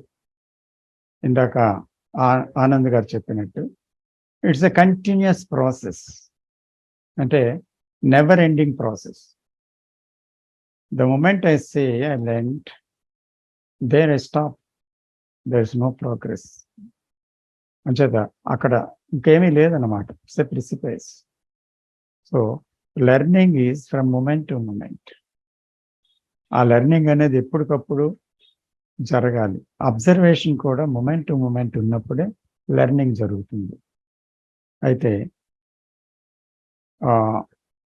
వాస్తవ ప్రపంచంలో మనకి చాలా ఒత్తిడితో కూడుకున్న జీవితం, వర్క్స్ ఉంటాయి కదా, ఎన్నో రకాల మనకి డిస్ట్రాక్షన్స్ ఉంటాయి కదా. సో అటువంటి టైంలో ఇది ఎలాగ పాసిబుల్ అని అతనికి మరో ప్రశ్న. అంటే యాక్చువల్ లైఫ్లో డిస్ట్రాక్షన్స్, ఒత్తిళ్ళు ఇవన్నీ ఉంటాయి. అయితే నేను ఒక సౌమ్య స్థితిని చేరాలి, డిస్ట్రాక్షన్స్ లేని స్థితిలో ఉండాలి అనే దాంతో బయలుదేరుతామా, లేదా ఈ డిస్ట్రాక్షన్ ఏంటి అని చూసినప్పుడు ఆటోమేటిక్గా we come out of that distraction జరుగుతుందా? అంటే ఏదైనా ఒక విషయం మనకి ఆ సందర్భంలో ఒక డిజార్డర్ అనేది వచ్చింది, ఒక డిస్ట్రాక్షన్ అనేది వచ్చింది. అది నిజంగా అది ఏంటి అని చూస్తున్నప్పుడు కదా మనకు ఒక ఆర్డర్, ఒక క్రమత ఇదంతా వస్తుంది. సో అది కాకుండా నేను ఎలాగా డిస్ట్రాక్షన్స్ దాటి వెళ్ళిపోవాలి, సౌమ్య స్థితికి రావాలి అని మనం ప్రారంభిస్తే ఇందాక మనం చెప్పినట్టు ఒక సర్టెనిటీ నుంచి, లేదా ఒక ఐడియల్ నుంచి, ఒక మంచి విషయం నుంచి మనం ప్రయాణం చేయలేము. అంటే ఇది కరెక్ట్ అని, లేకపోతే ఇది చేస్తే ఇది చెయ్యాలని ఒక గోలు, ఒక ఆదర్శం ఇది పెట్టుకుంటే ముందుకు వెళ్ళాము. కాబట్టి నిజ జీవితంలో వచ్చేవి ఏంటి? డిస్ట్రాక్షన్స్, తర్వాత ఛాలెంజెస్, హెక్టిక్ వర్కే ఏదైనా ఉంటుంది. ఫిజికల్ వర్క్లో మనం దేంట్లోనైనా పని చేస్తుండేటప్పుడు ఫిజికల్ వర్క్ ఓకే, అది జరిగిపోతూ ఉంటుంది. అయితే ఆ ఫిజికల్ వర్క్లో కూడా మళ్ళీ అయ్యో నాకు పొద్దుటి నుంచి రాత్రి వరకు కూడా ఇదే కష్టమా, నా జీవితం ఏంటి అంటూ వర్క్ చేస్తూ బాధపడుతుంటే మనస్సు ఉంది అక్కడ, లేదా కేవలం వర్క్ చేయడమే ఉంది. సో వర్క్ చేస్తూ బాధపడుతున్న మనస్సుని ఇక్కడ చూడాలి.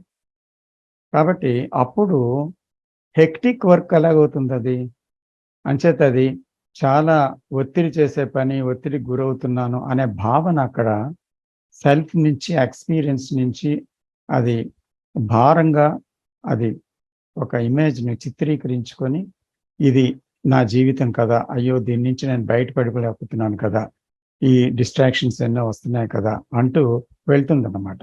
So can I see that? అది మనం చూసినట్లయితే సో ఇది ఒక రకంగా సెల్ఫ్ తన గురించి ఒక పిటి అవుతుంది, తన గురించి ఆలోచిస్తుంది, తన గురించి ఎన్నో విషయాల్ని క్లమ్సీగా పెట్టుకొని దాంట్లో చిక్కుకొని దాంట్లో బాధపడుతుంది. సో అందుకని అక్కడ ప్రతిదాన్ని ఏదైతే ఉందో దాన్ని అక్కడ చూడాలి. ఇది ఉండకూడదని చూడకూడదు, అది ఉండాలి అని చూడకూడదు. కేవలం అలాగ చూడటం అనేది జరిగితేనే నిజంగా సీయింగ్ అది. సో ఇది అలాంటిది ఒకటి జరిగినప్పుడు అది ఎప్పటికప్పుడే అది చూసుకోవాల్సిన అగత్యం కూడా ఉంది. ఎందుకంటే ఈసారి జరిగిపోయింది కదా, బయటపడిపోయాను కదా అని లేదు. మళ్ళీ ఇంకో డిస్ట్రాక్షన్, ఇంకొకటి ఏదో వచ్చి ముందుకు వస్తుంది. సో ఎవ్రీథింగ్ కమ్స్ అండ్ అది ఒకటి అటెండ్ అవుతుంది అని అంటే అది ఎందుకు అటెండ్ అయిందో చూడాలి. ఒక పోస్ట్ మ్యాన్ వస్తాడు, బెల్ కొడతాడు, మనం వెళ్ళి అటెండ్ అయ్యి వెంటనే ఆ పోస్ట్ ఏది వచ్చిందో దాన్ని రిసీవ్ చేసుకోవాలి. లేకపోతే రెండో రోజు వస్తాడు, మూడో రోజు వస్తాడు, నాలుగో రోజు వస్తాడు. ఎందుకు? మనం ఎంతకాలం తీసుకోకపోతే అంతకాలం వస్తుంటాడు. కాబట్టి మనం అక్కడ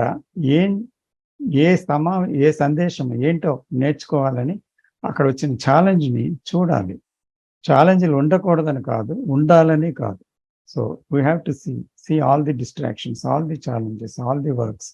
సో అది చూడటం అవసరమని మనకు తెలిసినప్పుడు అది నిజంగా దానిలోనికి మనం ప్యాషన్తో వెళ్ళేటప్పుడు, మనం నేర్చుకోవడం అనేది అనంతం అని తెలుసుకుంటున్నప్పుడు అలాగా ఇట్ విల్ గో ఆన్ అంతే.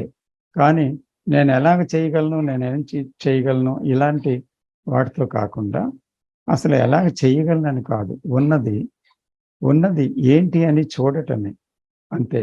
మనం చేసి సాధించేది లేదు, చూసి సాధించేది లేదు, సాధించడం కోసం చూడడం లేదు, ఏదో పొందడం కోసం చూడడం లేదు, ఏదో కావాలని చూడడం లేదు, ఏదో వద్దని కొట్టిపారేయడానికి చూడటం లేదు. సో ఈ మర్మం తెలిస్తే, ఈ ఫ్రీడమ్ తెలిస్తే సో అది అంత బాధించే విషయం కాదు. అయితే వన్ హ్యాస్ టు వర్క్అవుట్. మన మాటలు చెప్పడం కాకుండా మనం చాలా హార్డ్ వర్క్ చేయాలి దీని మీద. మనం ప్రతి ఒక్కరమే హార్డ్ వర్క్ చేయాలి.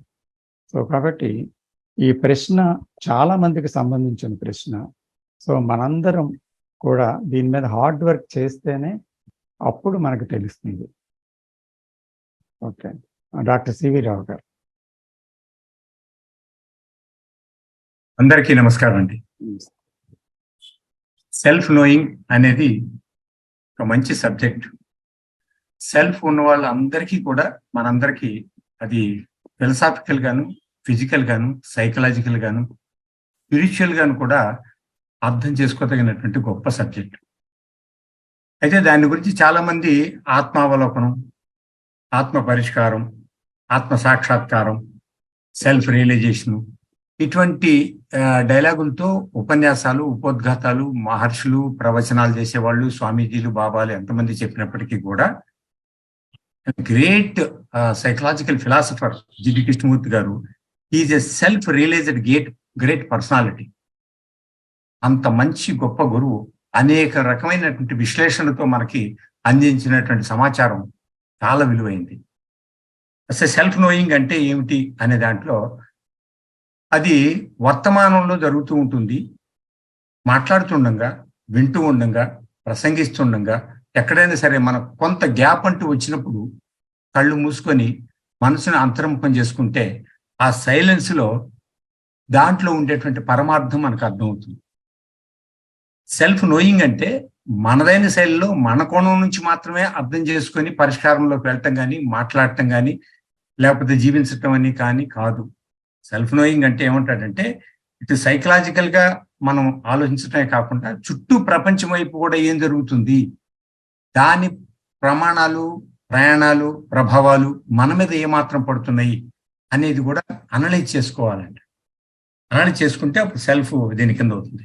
అందుకే చాలా సందర్భాల్లో మనం ఇంతకుముందు చెప్పినప్పుడు కూడా రామకృష్ణ గారు చెప్పారు, హోల్నెస్ ఆఫ్ ద వరల్డ్ అంటే ప్రపంచం యావత్తు మొత్తం మీద ఏం జరుగుతుందో తెలుసుకుంటే అందులో నేను కూడా పాత్ర కాబట్టి నేను ఎలా దీన్ని ఆలోచిస్తున్నాను, దీన్ని ఏమన్నా వక్రంగా ఆలోచిస్తున్నానా, దీనివల్ల ప్రయోజనం ఏమిటి అనే విశాల దృక్పథంతో మనం థింక్ చేయాల్సిన అవసరం ఉందంటాడు దాంట్లో.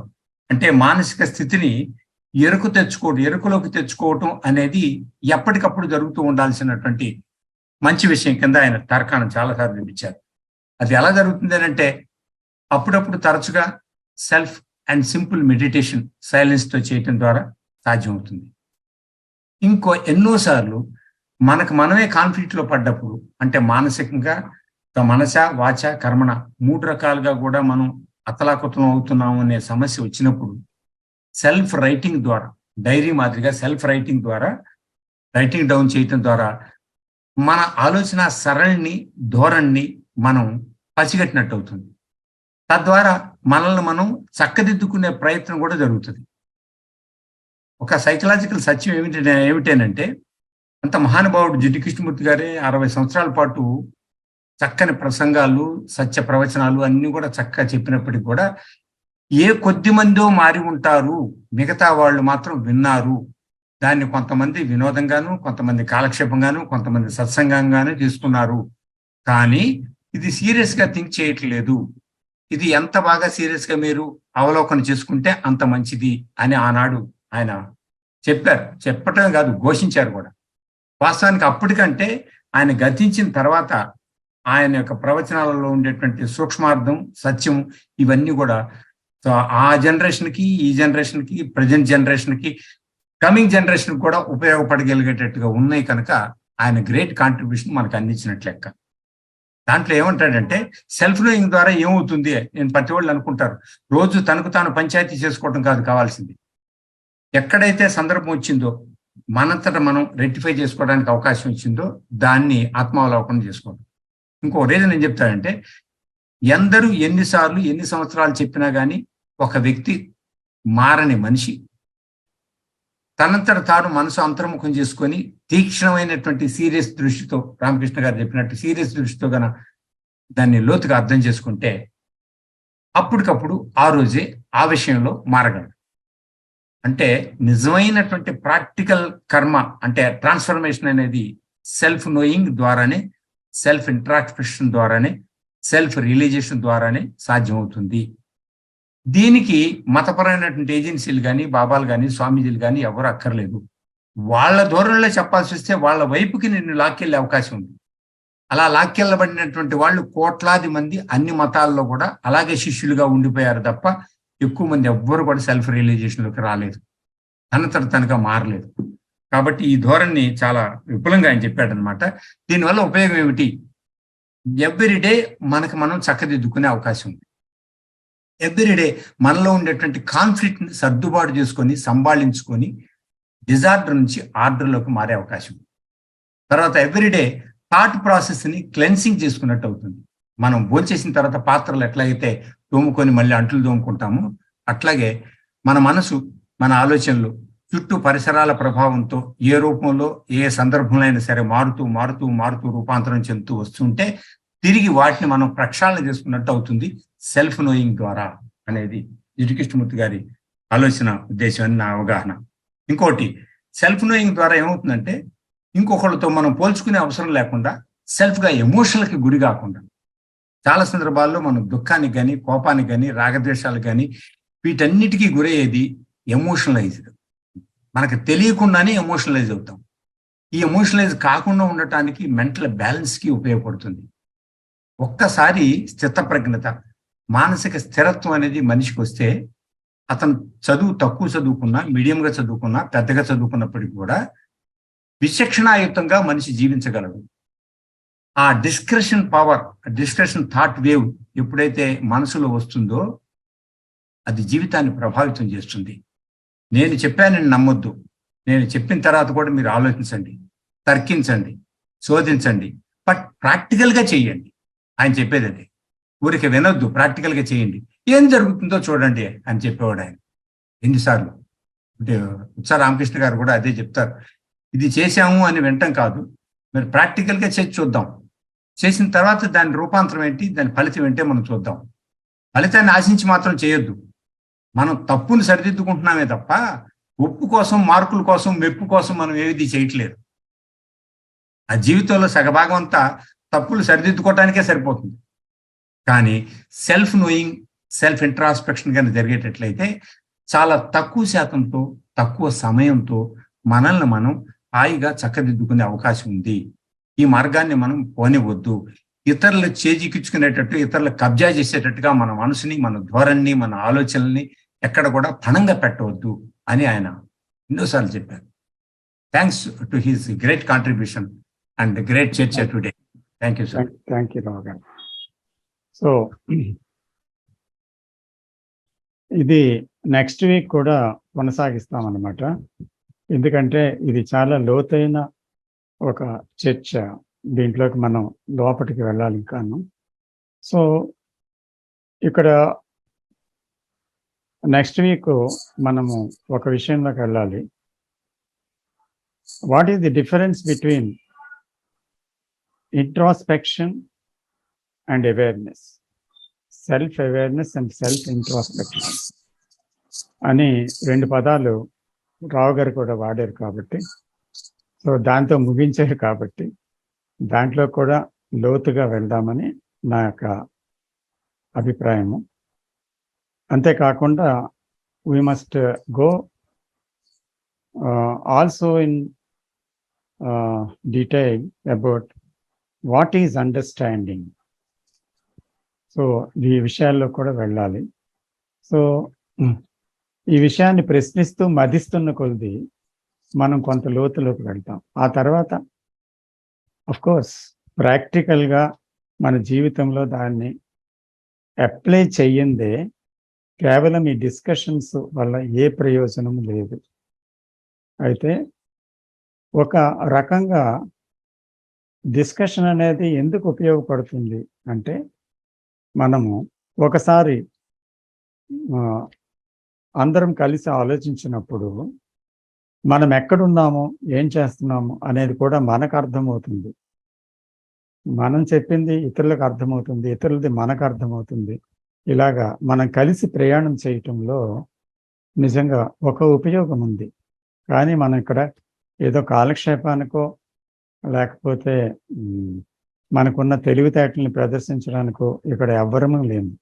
మనందరం కూడా ఇందులో సీరియస్గా జీవితంలో ప్రవేశపెట్టడానికి అవసరమైనటువంటి విషయాల్ని తెలుసుకోవడానికి ఇక్కడ వచ్చామన్నమాట. ఇక్కడ ఉన్నాము, ఇక్కడ చర్చిస్తున్నాము.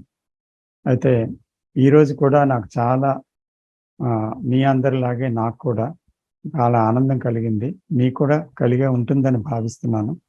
ఎందుకంటే మంచి విషయాలు చాలామంది చాలా లోతుగా చర్చించారు. తర్వాత మంచి ప్రశ్నలు ఉన్నాయి. తర్వాత మంచి ఎంక్వైరీ జరిగింది. So all the questionnaires and the speakers and all the participants, I thank heartfully for their kind participation, sir. Namaste.